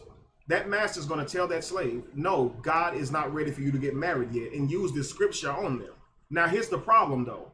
While that man is told that he can't marry that woman, guess who's raping that woman? The master. The slave master. The master. And or he's having someone that he deems better qualified to have sex with that woman than you. They may be big, tall, or whatever, and they may feel that they are more of the necessary compatible person that should be sleeping with them because they want a better, bigger slave. You don't understand. That's true. The idea of marriage was given based on that. It's the ownership of a person. So you got to think like, for you to ask your master, can you marry someone, and they say no, but they can have sex with her and you can't, you should have considered that a problem number one. But hey, they were slaves, right? But here's the thing. Why don't we do that now? You see, so if someone right now says, you have to have paperwork to get married, and you still don't question, why is it that I need a judge or any person, period, other than myself and the person I want to marry, to approve of my marriage? And you don't ask why would God even set something like that up? And I think that the belief is one thing, religion and tradition is another. And it's like the belief is one thing, but we can't even get past religion to focus on the belief because y'all not even practicing the belief right. Like, I'm talking about the actual Bible, the way it should be practiced. Y'all don't even do that right, but you say you believe in it. Like, you celebrate all these holidays and everything, And it's crazy because it's like, at some point, when can we really talk about the existence of these characters, without you guys being able to, with you guys being able to look at the literature through the religion, because a lot of you can't even, through tradition, because a lot of you can't see through your tradition and actually see the literature because things are the norm. Like I think Lorenzo said, if everybody around me believes in it and practices it this way, it must be this way. But that's not a fact. Everybody could really be wrong and you don't care enough to find out. Hey, look, everybody in my church that I'm aware of was celebrating pagan holidays. Everybody. So it was a shock to me when I found out what a dang pagan holiday was. You see, so I didn't even know what a pagan holiday was. You see what I'm saying? So I started finding out what it was, and I'm like, I've been putting up stuff that God don't want me to. So why does my church do it? They simply just thought it was okay because they've been doing it. They like liked it, tree. Right? They said I liked it. I'm like, so you're gonna put up a Christmas tree because you like it? Does that mean don't put up one? Right? Does that mean I can do what I do because I like it? You know, the Bible specifically say don't put one up. Exactly. And then they'll fight you tooth and It's nail. in the They'll fight you literature. tooth and nail. It's the Absolutely. literature said don't put one up. Hang on one second, guys. We're gonna bring some callers on, but Emilio, I do want to thank you for your donation. I believe that you are you do subscribe to Christianity, but I thank you as a human being donating to another human being. I really appreciate that, brother. I really do. Thank you. Thank you, Emilio. Thank you, Emilio. The hands down for real. We don't agree with him, and he still donates. That shows that. See, all Christians, you know, they're not so in deep to the point to where they act this way. And I think Emilio's proven that. You know, a lot of them, you know, would want me to fail and wish, death upon me. But this man literally donated $20 to what I'm doing. You know, I appreciate that, brother. I really do. All jokes aside. That's a lot of love. Really Emilio, if you want to get on the show, that, man. private message me. I like that, man. I mean, like a lot of Christians can learn from that. I ain't saying that all Christians should donate me some money. I wouldn't be mad if it would help. But at the same time, what I'm saying is this man showing love, like he's not saying, "Hey, I hate you," and cussing me out like the last time. You know, we always have some crazy person on, but as of right now, he's exercising restraint. I really appreciate that because not everybody's going to agree with you. Mil's been very respectful. He really has. I appreciate that. Yeah. So you want me to go ahead and throw the link out there? Absolutely, guys. We're gonna open it up for some call-ins, and we want to hear what you guys have to say about, you know, why you walked away from religion, or if you have yet, or made it known yet, and what result has it caused by you stepping away from religion. So click the link, and let's get you guys on the phone, and let's see what y'all talking about. Man, this could be interesting. For those that are on Facebook, if you want to be heard, you want to come over and hear the whole message, please come to YouTube so you can hear the whole message. I still see you guys saying that I don't hear you when y'all been on here, you know, for a long time, like I'm about an hour in, and y'all still on Facebook, you know. Get on YouTube. As you guys click on that link, make sure your YouTube is muted if you got speakers, so there's no feedback and we ain't got that kind of issue going. But just use Google Hangouts, you guys should be fine. I like how Keisha Walker is saying that she respect conscious people, because earlier she talked about the fact that, you know, she holding on to a Christian belief. Her fiance is he's a conscious, and you know, but they work together they respect one another, and I think that's where it has to come down to. You respect one another as humans, as, you know, creatures of the divine. Love is one of the powerful tools that will help a lot of people who just use it. It really is. You know, just you saying that alone is let me just say this, man. We have so many religious people who get out here and really help people. They do want to see change. And I know that for people who do that, they say, hey, my religion is good because, you know, we get out here and help people. And I do understand that you get out here and help people. And I want to say thank you for that. But understand that's a human thing. Humans are out here loving people and feeding people and helping people. So as a hungry person, being on the receiving end of food and love, you tend to believe what the person who helped you believed. But it doesn't mean the religion is good. You are good. You are a good person. You gave and sacrificed of your time and money. But it doesn't make the religion you stand for true. You see, so we have good people who practice religion, and that's just the facts. Christian, Islam, Hinduism, all of them have good people, but it doesn't make the religion true. So there you have it. So I think we have some people on, right? Yeah, I just switched your screen so you can see we got two people. I want to see some females. I want to get some females. I want a female perspective. We got a lot of cute females in the audience. I want to get some cute females on here. I wonder if a caller's going to call, and I wanted her to. She said she may not this time, though. We'll see. She better. As much as she be talking. She better. I haven't seen caller comment in a minute, so caller may have, she may have had something to do. Yeah. I want Miss Walker to call in. Yeah, anybody, Yes, we're asking for a female perspective, guys. So just, hey, let's get ready to call in, please. I'm gonna give the guys who's on right now. Let's look at Jason. Jason, can you hear me, brother? Yes, sir. Can you hear me? Yes, sir. I can, man. Nice to meet you, man. Nice to see you, man. I know who you are. What am I talking about? What's up, bro? Right. What's good? Not much, man. Yeah. God, bro. I don't really know where to begin. I started my journey about 5, close to 6 years ago now, and I'm married. And you know, in trying to deal with that coming out of Christianity, and my wife being Pentecostal and stuff like that, I feel like in a relationship, in a relationship, you're supposed to be best friends. And I'm sorry, y'all. I'm at work, and so I'm constantly being disturbed. But I'm at work, and I didn't want to miss this. But don't be the second person to get fired for speaking the truth at work.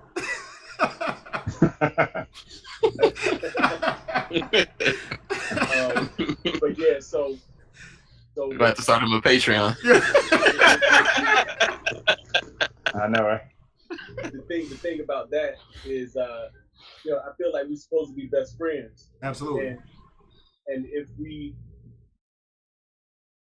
can't talk about any and everything that we believe, or much more so the truth, to be exact, then we're not really best friends. There you go. So, and that in itself was a part of the problem for me. And furthermore, we have kids, and to watch my children to be raised in the same brainwashed slave mentality, that's another problem. So, and it's like, how do you not cause arguments when you vehemently disagree with what's being taught? Right.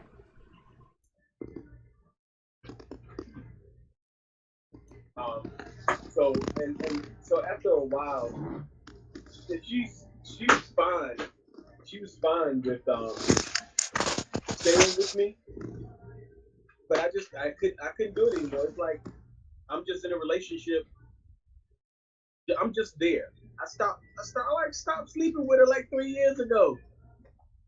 I'm an emotional individual, and if we ain't cool, I ain't gonna just be sleeping with you. That's just the way I was. And so then finally this year, I decided, I said, I'm gonna go ahead and take my leave. No need for me to waste any more of her life, any more of her time. She needs to be with someone that they're on the same page. And I'm just attempting to continue to educate myself as far as everything that's been kept from us, because the powers that be most definitely did a great job with misleading and brainwashing us, because most of us, just like we see every day now, Christianity is something to deal with. It's just like the movie The Matrix. Y'all know what that's like. Morpheus told Neo, after a certain age, we typically don't wake people up because their brain can't handle it. They might have a nervous breakdown, heart attack, whatever. No telling what it does to people, especially after a certain age.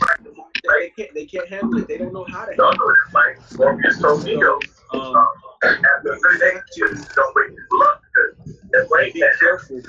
They might have a nervous breakdown. How we present the information to people, because again, we're not in this to offend anybody. Hang on 1 second, Jason. One second. Somebody's on. They don't have that stuff on mute, I believe. Juan, can you mute your speaker or take it off speaker for me? Okay, You got it. fine. Okay, Jason. Yeah. So, and I think what and Kevin, you've been to where I go. So, you know, one of our mottos, we do this kind of thing out of love. And I think what and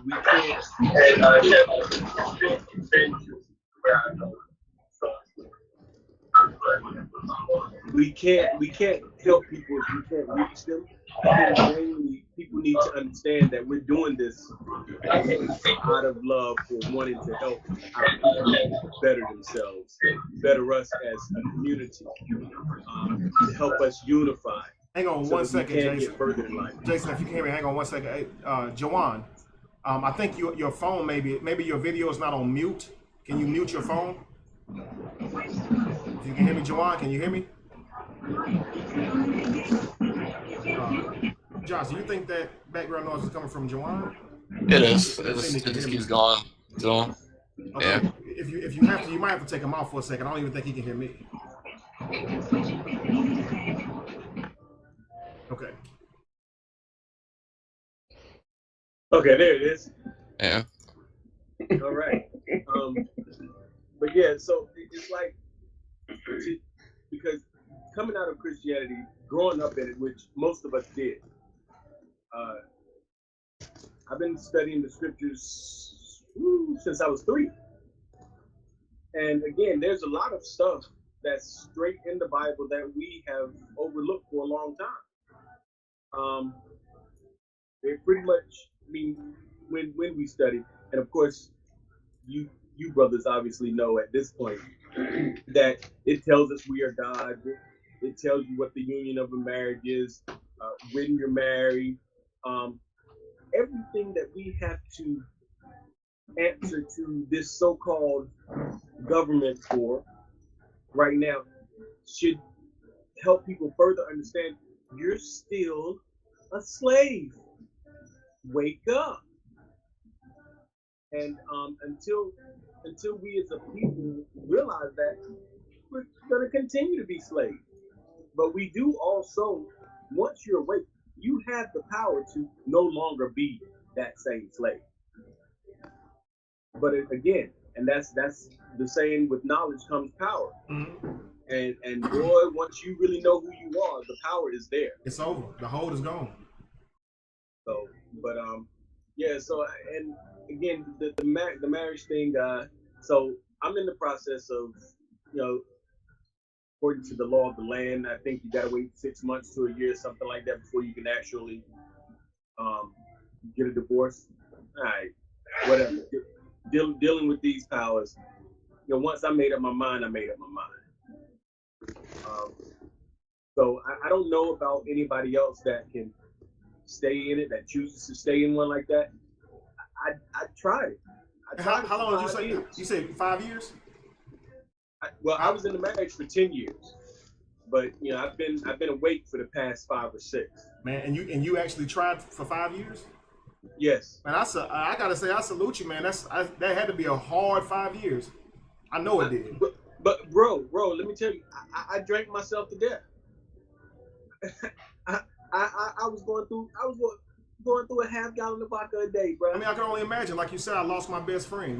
We were. You said y'all was best friends, and for somebody who's your best friend, you should be able to talk to them about anything. And now here I am coming across some information that's literally changing my life, and you don't want to hear it. You want to hate me because I came into some information that you can't refute. You can't do anything to prove what you believe, yet you want to hate me and cast me out because I don't believe the fairy tale anymore, right? And like you said, hey, I tried this for 5 years. That's a long time, So like I said, I gotta say I salute you. So anybody who try to say no man should leave his wife, look, this man tried for 5 years to try to get on the same page, the same frequency, the same wavelength. And in the end, he understood, man, maybe at this moment in time, we're not good for each other. Maybe somebody else will be better suited for her in terms of the frequency or the wavelength or frame of thought. So he said, hey, this situation for me is bad. Allow me to remove myself. So with that thought in mind, just consider this, man. Would you rather be married in a relationship where you're not happy, or single, in love with someone that both of y'all are happy? You see what I'm saying? With someone that has your right, that has your type of thinking. Somebody who's trying to grow with you, not somebody who's going to hold you back with threats of hell. You see what I'm saying? Or threats that God will say that he never knew you, or some kind of crap that forces you to try to come back. And by doing that, it keeps you discussing why you don't believe in it instead of trying to learn more. You see what I'm saying? So it's kind of counterproductive to keep having to explain yourself when you're trying to still learn. So I understand everything that Jason said. In fact, I feel him, because it's like, to lose somebody that was that close to you simply because you had a change in heart, then that person don't want to hear what you said after 5 years of being married. I don't know how long the relationship was before the marriage. How long was it before the marriage? 5 years. So it's a total of 10 years. Wow. Wow. And then what do you do? What do you do for your kids? I see. That's the big question in mind. Is a lot of people, they have children together, right? And they're like, that would be my thing. See, I couldn't be with a religious woman simply because I can't have her trying to teach my children to believe in some Jesus or something. You see what I'm saying? Like, I'm not going to be doing that. Oh, you're not going to teach my children this crap. My son would come to me with a picture that he colored in Church of Jesus, and he said, "See, Daddy, this is God." I said, "That ain't real, son. He like a Ninja Turtle."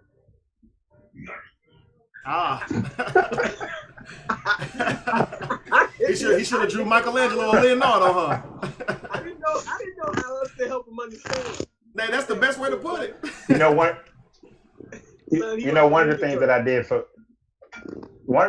with my kids, brother, is I focused more on them learning how to think. You know, I'm 45, so I was at the tail end when they were still teaching critical thinking in school. So I did that for my children individually. I figured out how to teach them to think critically for themselves. And yes, for a while, they followed the Jesus track because their grandmother and more of the people they were around was in that mode. But as they become 16, 17, 21 years old, because they use critical thinking now, they take in all the facts, you know, which is gaining that knowledge. Then they start to understand it by putting all the facts together. Now they think for themselves. So if you teach them to think for themselves and how to put facts together without pushing an agenda, the idea is that they'll come to realize things for themselves, which is actually better because now they don't feel like they have to please mama and I gotta please dad. So they don't feel like they're caught in the middle, you know, and you just teach them how to think. And it's gonna benefit them just in life in general when they think for themselves and not just follow along what other people say, you know, on the job or whatever career path they take. Absolutely. So, yeah, but when your child is 5, what about critical thinking then? Oh, my son was 3 when I first started with him, and you have to guide them along as they grow, just a little bit at a little bit, just, you know, spoonful at a spoonful. Mm-hmm. You know, I taught him, you know, when he was, you know, 5 years old, and like exactly when he was 5, and now he's in school, and they're talking about Santa Claus, you know, and we start breaking down, you know, well, about, you know, the reality of a Santa Claus. You know, is it possible for one person to go around the world and, you know, in one night and give gifts to everybody? And the fact, you know, we had a chimney at our house, but I took him over to his grandmother's apartment, her condo, and was like, you know, grandma doesn't have a chimney. You know, can Santa Claus come down through a chimney if there isn't one? So, you know, we kind of like, I took him at a 5-year-old level and just showed him how these things, you know, that this is just a story that people tell, you know. So that way, as he grows, it becomes, he can relate back to that. Right, So absolutely. you just give him that little bit. Absolutely. I was going to say, Jason, do you have anything that you want to add to it? I'm going to be bringing on another call or something. Well, no, that's about it for me. I didn't know how else to. I thought it was best for me to take my leave because, again, I wasn't benefiting either of us. Mm-hmm. Staying there, give her time to find somebody that would be more compatible for her and for me to have my peace, because that was disturbed at every moment. Because everything in regards to religion bothered me. So, but yeah, with that, I digress. Well, before we go to the next call, I want to say, guys, if you want to follow Jason, please do. I know this guy. He's in Wilson whenever I go speak. The first time I spoke there and we met, we ended up standing there after me speaking probably for about an hour or two just rapping. So he was one of those guys that I met and we instantly just hit it off. So when I saw him, it was like, I know who you is. Didn't realize it first. So again, thank you, Jason, for calling in. Yes, sir. Yes, sir, brother. All right, Joshua, you're going to bring in Janai, I believe?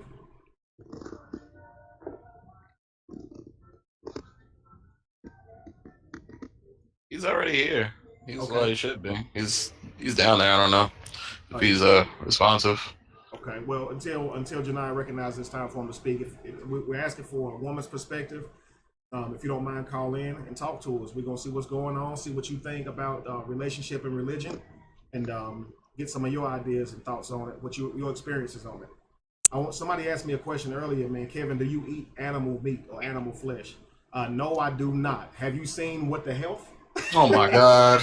Don't get this messed up. Josh hates when I mention. You know what? Watch I What had the 2 Hell. customers come into my store today asking me to watch What's the Health. Man, Was you asking me watch about that. I promise, dude. Okay, you know how you felt when you first started accepting that religion was false. When you first started, I'm talking about the first time you heard somebody say, no biblical character has ever been discovered as it relates to the narrative of Jesus Christ. The first time you heard that, you know how you felt, right? Yeah. When I tell you, you're going to feel similar feelings when you watch this show. I promise you, bro. I promise you. No, Look, I don't man. eat meat, man. Look, a long time ago, I watched Super Size Me, and I haven't had fast food since then. See, now you're trying to get me to watch something else. Man, trust me, man. I haven't eaten meat in 5 days. So I watched, and I mean, I went forever without eating red meat. So I wasn't eating pork or beef or anything like that. But chicken and fish, yeah, I eat chicken and fish now. But I'm telling you, man, like, Right. when you just wait, man, I'll put it like this. They asked the guy on the show, a doctor now, is chicken as bad as beef, or which one should you eat? He said, the question is, would you rather be shot or hung?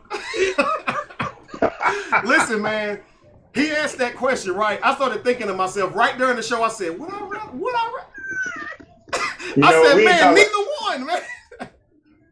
YC Lawson, she wants to chime in. So Josh, hook that up, because ain't nobody talking about what the hell. They don't want to hear about what the hell. Oh, man. I got you.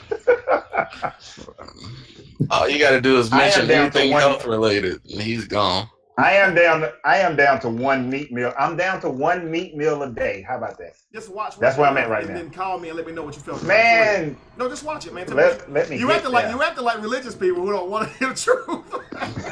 He wants to bridge that gap so bad. You don't even want to hear it. You see him, nah, man. You don't want to hear it. That's still that Christianity. That's what I was gonna say. See, people, awake people suffer from cognitive dissonance too. No, man, I just gave you some good advice for your kids, and now you want to throw me under the bus like that? Hey, man, facts are facts. Oh man. Nah, it's cool, bro. I promise you this, Kevin. I'm going to watch What's the Health tomorrow. Let me know what you think. I'm gonna watch it.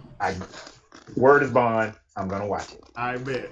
And then I'll be vegan. That's all it is. Somebody mentioned the Ankh, and they was like, I see you wearing the Ankh. Do you follow a Kemetic diet? Actually, no. It's funny, man, but since I watched What the Health, I am now relearning to eat. Like, honestly, I have no clue what I'm doing when it comes to eating. Like, I was a nutritionist, okay? I have a personal training degree from National Academy of Sports Medicine, and the stuff I learned on What the Health, they don't teach you there. They teach you that meat and protein from meat and all this stuff is good. So now it's like I'm trying to relearn how to even stock my fridge. Like, I have no clue what I'm doing. I tell my children too, they be like, Daddy, ain't no food in there. I'm like, son, I don't know what I'm doing yet. let me figure this out. So bro, yeah, man, it's rough. I've been doing that now for probably close to a year as well. So if you need any information, just let me know. See, there you go. See how things work. Although we got somebody that came you know on what? finally. Wardo. I think that's how you pronounce it. Say the name again. I think his name is Wardo. Wardo, okay. Yeah. Absolutely. Welcome on, Wardo. What's up? What's up, brother? So if you want to, you can tell us a little bit about yourself and your experience. And Okay. I started when I was 19 spiritually. I didn't grow up in a church family, but it was like really didn't care. But I started back when I was 19. Started entrepreneurship when I was 19 as well. So it's like once you get to a higher level, it's like, man, you gotta stop that mess. right, Because you can't control what other people think about you. right, absolutely. You can't control what people think about you. So you woke up from religion. Yes. What age? 22. How long were you in religion before you woke up? I never really followed church, but Okay. I just studied from the Bible, straight from the Bible. I never go to church or anything. But once I heard your stuff and show, it was 22, and I'm still 22 right now. So Okay, I'm honored, man. I'm glad. I guess I'll say. So have you told the people that are? So is your family religious? no, my family had been owning a business for 20 years now. They go to church sometimes, but I told my mom and they're okay with it. Okay, wow, that's awesome, man. That's awesome. That's very good, man. You know, a lot of times you tell your parents, and You know, there are people who literally get put out. So just imagine that. You know, if you told your parents, hey, I don't believe in this anymore, and they were like, look, you got to go because we can't have anybody under my roof that don't serve the Lord. You know, as for me and my house, and they started quoting scriptures towards you. You know, if you had been offered, given that type of option, would you have taken it and just said, hey, I'll stop so I can live here? Or would you have said, man, I got to be myself? Actually, I moved out when I was 22, so I have my own house and trailer. So Okay. it's not really that type of option for me. Absolutely. When I was real young, it was like really like I had to fend for myself. My dad wasn't around that much. He was working all the time. So I was just like you, really in the perspective of things. Absolutely. I'm telling you. I'm sorry. Go ahead. And by the way, I have a YouTube channel. I've preached the Bible to one time or another. So I have a YouTube channel. I actually feature you on my channel. Oh wow, man! I have to go check that out. That's nice. Appreciate that. Thank you. Yes, sir. I'm glad that that you saw information and said, you know what, I see what this person is saying. A lot of people, that's really difficult for them to do, even when they read the literature on their own time. Because I know it's hard for people who subscribe to going to, buildings and and gathering with a bunch of people who believe it. But normally, for somebody who reads the Bible themselves, they're typically really drawn to it as they understand the literature more than the typical Christian does. So it's kind of hard to even give them information. So I'm glad that you were able to look at it objectively and say, man, what am I reading here? This stuff has no validity at all. This guy is right. So I definitely appreciate that. Yeah, man, it's unreal. Like I can't fit in the church. It's not for me, man. Right. I agree. It's just not for me. Yes, sir. Is there anything else you'd like to say before we bring on another caller, Watto? No, not really, man. I just want to call in since I'm another YouTuber. It just seems right for me to do so. Absolutely. So, I'd like you to share it. And by the way, I cannot make it to the event that you're having because I just got out of a job too. So it's my investment money and everything is coming in. So it's okay. I understand. Yes, sir. Well, Watto, I really appreciate you calling in, man, and giving us your experience, brother. Thank you. Have a great day too. Absolutely. You too. All right, so yes, sir. Are you still coming to us on the 20th? I'll be right there, man. Third Sunday. Yeah, I owe y'all one, so I got to bring it even harder than that because I missed last time because of car problem. So afterwards, bro, we need to get something to eat and chop it up.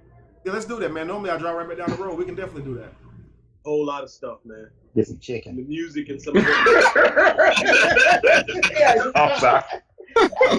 My bad. That was supposed to be under my breath. My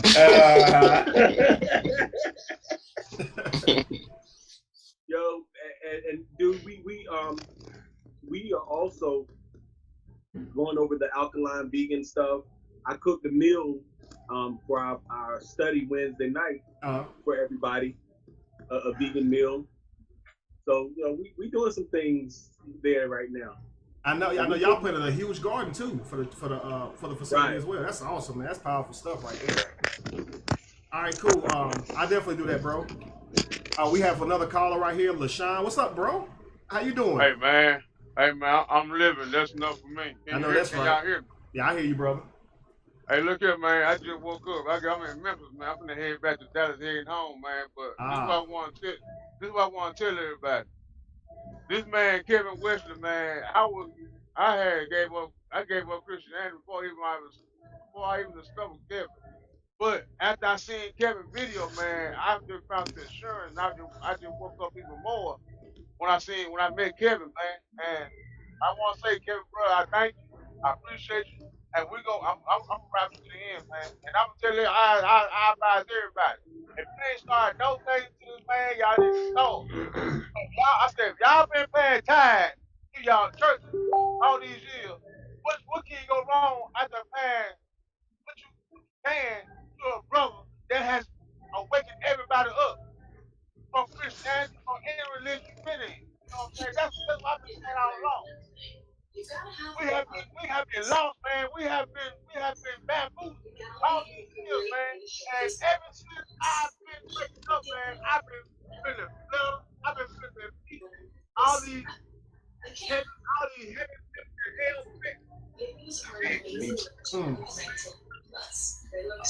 Hang on, LeSean. LeSean, hang on 1 second, brother. Fading out. You Okay, good? got Yeah. me.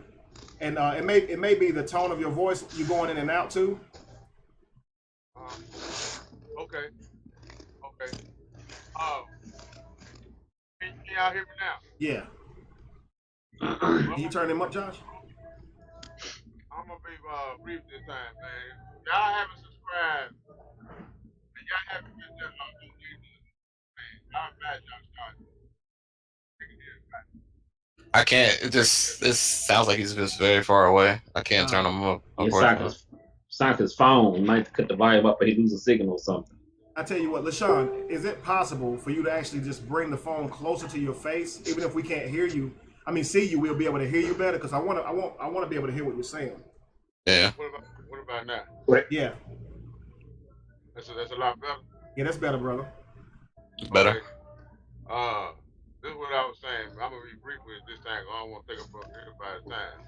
But this is what I was saying. Thank Kevin. His presence. I had Kevin. Still, like I can't hear him. Can you hear me? Nothing. Yeah, I can't hear you still, bro. We can't hear you. Let me put this Bluetooth off real quick. Oh yeah, Bluetooth. Oh, it's probably getting weak. Yeah, let me put this Bluetooth off. They want to let me put it off. Hey, man, I'm gonna try back. All right, family. I'm gonna try back. Okay, so LeSean gonna try back. Oh, we had someone else on, right? Oh, we gotta get Janaya in. He was on for a while. I thought I saw a goddess on. No? Who? I didn't see a woman. I didn't see a. Yeah, there's a female on, but she's muted. Yeah, I'm here. Can you hear me? Yeah. Yes. Hello. How you doing? I'm awesome. And yourself? I'm doing well, man. It's a pleasure meeting you. Great. I'm so glad that you guys, were having a show. I've missed the other Sundays that you guys were live, but I just wanted to chime in and say, okay, so I became woke about a couple months ago. Mm-hmm. Before that, I was, really heavy into the church. I was a minister of administration, and I had a lot of questions when it came to church, mainly as far as prophecies would go, because the church that I went to and the church that my church dealt with were all really heavy into prophesying. And with that, there came a lot of things that were really just not the truth. And those were the things that I, really began to question. And when I questioned those, I was told that, it wasn't my position as a woman. It wasn't my position as just a minister. You can't question the pastor. The pastor hears from God and all of these other, things that are going on. And also, the reason why I brought up prophecies, because in one of those prophecies, I was told, God is going to send you a husband, so then when this guy came along and he was he was a pastor, but I wouldn't call him a pastor. I was told, you need to marry this guy because this is the one for you. But the stuff that I saw him doing off of the pulpit, I was like, no, I don't think so. This isn't, this really isn't for me. But at the same time, it was just really, really hard because, I had gotten that prophecy. I don't know if any of you are familiar with prophecies in the church, but it becomes really hard to be told one thing like, God said that this is your husband type of thing. And then for you to see this man and see how he really works behind the scenes, it's like, no, that's not godly. There's something godly about him. I don't want to be in the midst of that type of relationship. Hey, LeSean, can you mute your phone for a sec, just while she's talking, just so there's no feedback? So come back with that. Could you mute your mic just for a moment, just so there's like no feedback? Like you should have like a little microphone. I think he's done it. Like, yeah, there we go. We're good. Thanks, bro. Sorry, I didn't mean to interrupt. Oh, no problem. So I just wanted to chime in just to say that for those that are on here that are still in the church, much respect to all of you. But at the same time, especially as a woman, because there's going to be more women inside the church than you get men. And sometimes you get that, especially when there's churches that believe really heavily in prophecy, when you're told, one thing, and it's really not the truth, just know for yourself, what God has for you, and just know that you don't have to go by what someone else says and go by some prophecy that someone else puts out, because that just may not be the person for you. You're absolutely right. You're absolutely right. And I like that you were able to look at it and say, man, this can't be the guy, even though I've been prophesied to, because a lot of people, man, when you've been prophesied to, it creates this conducive environment for you to try to force that prophecy to happen. So you were told this man was going to come along, God was going to send somebody. And now this man is coming. You could have very well said, God, I'm going to trust you and go ahead and make that thing happen. Just off sheer fact of believing that was the prophecy. And then she said also that there's always going to be more women, in the church than men. And as soon as she said that, it immediately hit my mind on Coming to America, when he was looking for a wife and he said, you want a good woman, go to church. And it's like, it's crazy because, a man's idea, at least an old school man's idea of a woman, is somebody who cook, clean, and do all this stuff, right? And it's crazy because, of course, at the time this movie was made, we know what they meant by within context of a good woman, right? And it's crazy because you say they find them in church because they find women who are in church more submissive, especially to a man that they believe is, chosen by God. So a lot of times, man, for a woman, the pressure is 10 times harder than it is for a male, going through religion. So because, you have a lot of times for women, they're told this idea, God's going to send you a husband. You don't really hear that too much for men. It's he who finds a wife. So men get to find a wife, but women have to wait until God sends them a husband. It's kind of unique in the terminology that we use whenever we're talking to a male and a female. You use different terminology. I don't know why that is, but it's to make the woman feel like she has to wait on somebody to come to her. If she sees somebody that she's attracted to, feels like she can be compatible with, she may be out of line, trying to pursue her own relationships. God sending somebody to you. And like she said, can y'all hear me? Yeah. Y'all can hear me? Yes. Okay, just check. All right, thank you. That was weird, Shalom. You know what, Kevin? Kevin, I just published a video like 2 days ago based on that subject of how women are supposed to wait for a man to come find her, whereas men go find a good wife and that sort of thing. And even though I went through a bunch of different utilizing the Bible, it really comes down to men trying to hold women down, trying to keep the sacred feminine down. If you look at all these inquisitions and the Salem witch hunts, all these things, it's all about trying to keep the woman down and keep her femininity down, that sacred goddess. And that whole thing, like, you have to go back and look at the culture of the people during those time frames. Women were looked at as a burden. Fathers used to pay dowries to get rid of their daughters. Absolutely. So that some man would take on this burden. And we've carried that on. And you go to these environments of churches where they're trying to tell these women, you just got to sit there and wait. And hopefully this good man will come show up at the church and find you, clean up your house and get your house ready for your husband. Pray for your husband every night, tell him, talk to him and all these kind of things. Now, if we were talking about manifesting something, that's one thing. But like what I teach my daughters is, if you see something, how do we teach women? If you see something, go get it. You see that career, go get it. You see that house, go get it. You see that business, go get it. But then if they see a good guy, a man that they connect with, now don't go get him. Stand back and wait. Absolutely. See if he shows you some interest. Where sometimes the guy, like if a woman was trying to talk to me right now, I'm so caught up into my two businesses and my college, my kids are going to college next week, those sorts of things. I'm not even paying attention. So I could miss it. But if a woman was like, hey, and ladies, I'm not saying go and be grotesque. I'm not saying go and be super aggressive. Like, because if a man came at you and just said, girl, I just want to put you on a platter, you'd be like, get away from me if you respect yourself. So don't come at a man that way, but just come respectful. He probably won't like somebody though. If she said that. Yeah, well, he probably, but you know what? I'm gonna go ahead and put it out there. I literally a few weeks ago had somebody inbox me a message saying that, because for those who don't know, I own a gourmet ice cream and popcorn shop. But they said, I want to see you on a platter instead of that ice cream. So I was just like, really? That's not gonna get me there. So for a woman, just you can approach a man respectfully and maintain your dignity. You can still maintain your dignity, but the culture, American culture, old culture, ancient culture, and these religious books got you thinking that you it's undignified for a woman to show that she likes a man. You know, and that is something you got to get out of, because you're a goddess. You got power, you know, and go get what you want in life. Don't sit back and let somebody tell you that you can't. It is absolutely okay to show interest, or, you know, it's absolutely okay to show interest and express that you're interested. It's absolutely okay. It is not, you didn't lose.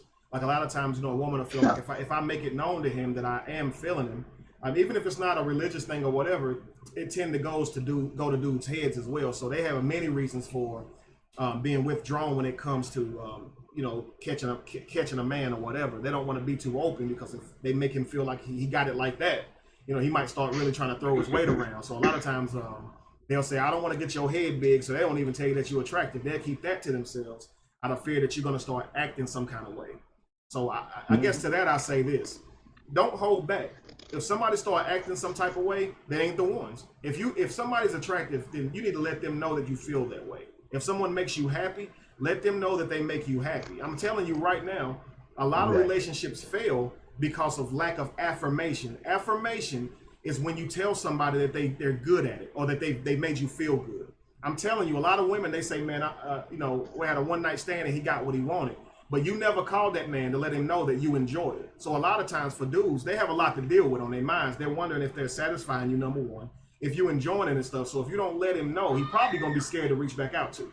So a lot of times this is what happened, but we've been taught to withhold anything positive because you feel like somebody's gonna let it go to their head. You see what I'm saying? So I think that when it comes to that, just, you know, put your chips on the table, and if they respond in a way that's negative, then hey, you know, that's not the one. That's how I look at it. That way you don't have to try to, you know, worry about what you say in terms of what they might do. So I was going to say we have I want to bring on LaShawn real quick, because he said he just wanted to say a few things. If you're available, LaShawn, go ahead, because that way we can go to the next call. I don't want to keep you waiting until the next one is off. Hey man, can y'all hear me now? Yeah, brother, loud and clear. Much better. Yes, sir. Hey man, y'all excuse me, I'm doing a pre-trip on my rig, man. I just woke up, man. I'm in Memphis, man, finna head to Dallas, then I'm going home. But this is what I came on to tell y'all, man. I gave up Christianity back in 2012 after my dad passed. My dad was a Jesus freak. And I looked up to him, man, and that's how I got into religion back in 96, my dad. But I woke up after that, because at that time I was questioning God and questioning this Jesus and all this stuff there. Never got a straight answer, never got the right answer. But after I started seeing things on my own, I started seeing things that made sense. But this is what I really want to say. When I met Kevin Wesley by his video, I started seeing a lot more stuff, because I started following Kevin. Then I started following Ray.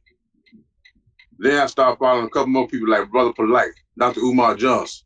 You know, I tell everybody this right now: if y'all haven't started subscribing and started donating towards Kevin Wesley, I advise y'all to do so. This man there's he's taking us somewhere. He's taking us somewhere.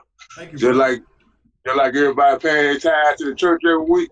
All we gotta do is get Kevin an offering and to support his mission, to support his cause, equipment, whatever thing he's trying to do, even the t-shirts. If you ain't got $2, let's donate. If you got $1, donate that. If you buy 4 t-shirts, you know, get a t-shirt. You know, but that's all I want to say, man. Hey Kevin, man, I appreciate and I applaud you, and the other guys on here, man. I don't know y'all names, but I'm seeing you. I'm seeing. I'm learning. I'm seeing. I'm learning. And just like that lady said a while ago, I agree with everything she said. Because it's saying that we don't question God. If we don't question God, Jesus questioned God. Why did he question God? Right. You know what I'm saying?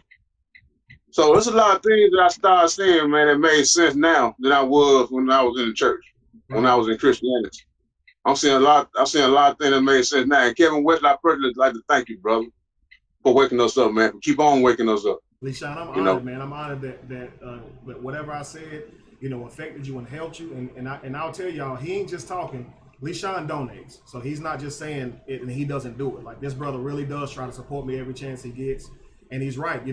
We spent our whole lives, tithing in church and things like that. So we do understand what it takes to keep something going, even if you're not being told that you have to give it or be cursed. You see what I'm saying? Like he said, $1. I have a lot of followers. $1 would do a lot when it comes to keeping what we're doing going. So if you guys do like what we're doing and you want to see other people be able to have access to what we're doing, please continue to donate. Absolutely. And thank you very much, brother, for calling in. Again, I'm honored that I was able to help you with any questions that you have, and hopefully I'll be able to help you in the future as well. We're in this together. Like, we're a family, y'all. Like, I love when people say, that they received something from what I did, because that was a great sacrifice. Y'all don't understand how much that one video changed my entire life. I'm talking about my whole financial situation. It really did. So I guess hearing somebody like what LeSean just said to me, that's powerful, man. So it's confirmation, and it makes me feel like, grateful that I actually did what I did. So I'm honored, brother.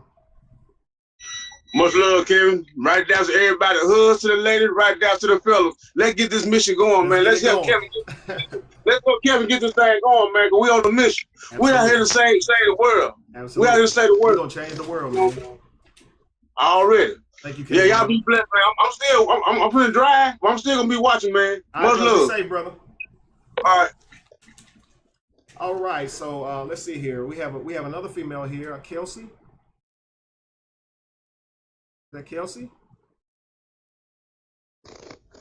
I can't hear you, Kelsey. You might have to unmute your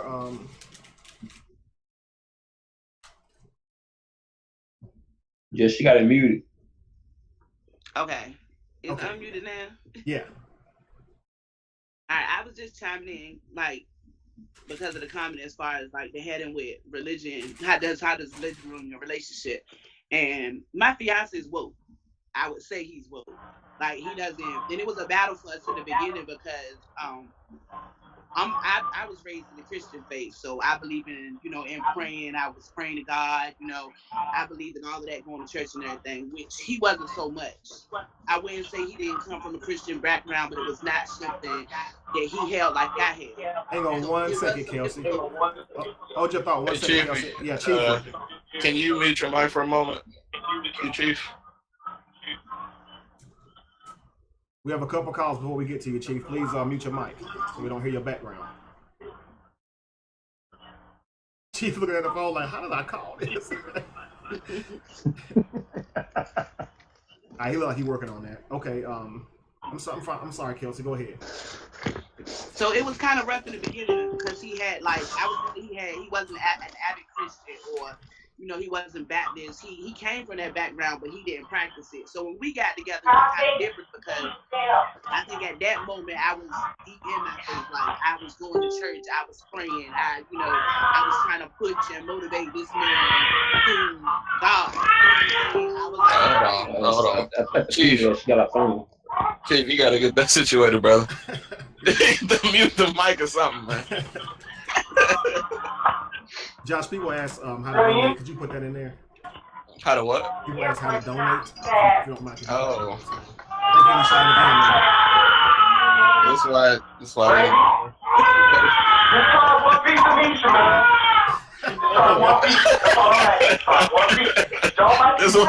why I want to do this. He put us in a trap house, bro. You might turn him off, Josh. I'll see if I can.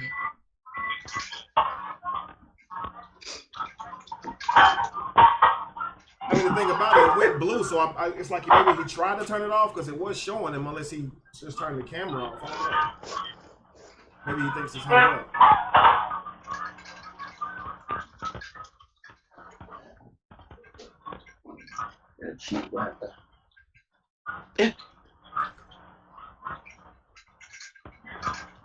It's not gonna let me. It won't let me. And it's not that bad right now, Kelsey. If you want to try to continue. So yeah, so like I was saying, like I was deep in my faith. So I was trying to get him to, you know, actually practice religion, which was something that he wasn't really comfortable with. Mm-hmm. So as we, you know, and a lot of our relationship was about religion to a certain extent, because all of our conversations was about faith. And at the time when I met him, he was going through something. So me trying to help him get out of what he was going through, I was practicing my faith. Like, you know, we gotta have faith, we gotta pray, you know what I'm saying? We gotta eat right, we gotta go to church, we gotta do everything else. And he really wasn't understanding it, or it wasn't registering to him like it was registering to me. So at some point I had to back up. And like I said, a lot of our conversations were, in some ways, in the beginning, me trying to get him to understand my faith. But then I also got taught a lot, because I started to allow him to explain what he believed. And he, you know, he kind of opened up the door to me seeing religion as just a formality, and me going back to realize, how did I become a Christian? How was Christianity taught to me? You know what I'm saying? It was forced through slavery, you know, where we came from. And I started to, at that time, be introduced to many other religions that I never really thought about, like, you know, the Muslim faith or the Moorish Science Temple. It's like a lot of different stuff that he opened my eyes to, which, you know, we always battle back and forth as far as he would say something, I would run to the Bible and try to coincide with what was being said and what he was telling me. I can say right now that I still practice my Christian values, like I still pray, I still believe in God, but in our relationship it coexists because it's a teaching and learning process. I allow him to be the head as far as his religious beliefs, and I really think it's just a compromise. At some point in time, I probably feel that, you know, because he's leading the household, that my faith may change, but he allows me the respect to believe what I believe and gain understanding as a own faith. And I think that's a major key. And for me not to reject the fact that he doesn't worship things like I worship. You know what I'm saying? Like, in order for it to work, you have to be mature enough to respect each other's opinion. You're not always going to agree, but just open enough. Hold on a second. Hold on. What we're gonna do? I gotta get rid of this dude. We're gonna start. I'm gonna start a new one. I'm gonna. I can't kick this dude. So let's do that immediately. And guys, just make sure you get your lines when you call in. No, I'm gonna have to shut this down because this dude is too much. You mean like a whole line? Yeah, because that's the only way for right now, just so I can readjust. Kelsey, Quentin, Janaya. I'm gonna send my Facebook. Just message me on Facebook. I'm gonna get you guys back on in just maybe 5-10 minutes, okay? Okay. So Kelsey, I'm gonna do the names again. Kelsey, Quentin, and Janaya. I'll get you guys back on. Give me 1 second. All right.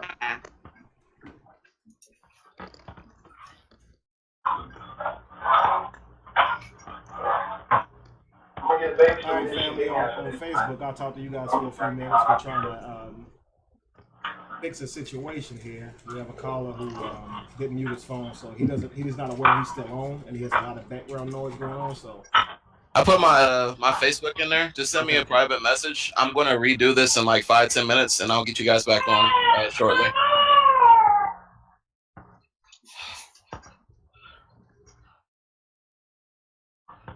Thanks, Lorenzo. How you doing on the show? All right, we're gonna shut this down. It's called technology, laptops. You're right. And phones. Good point.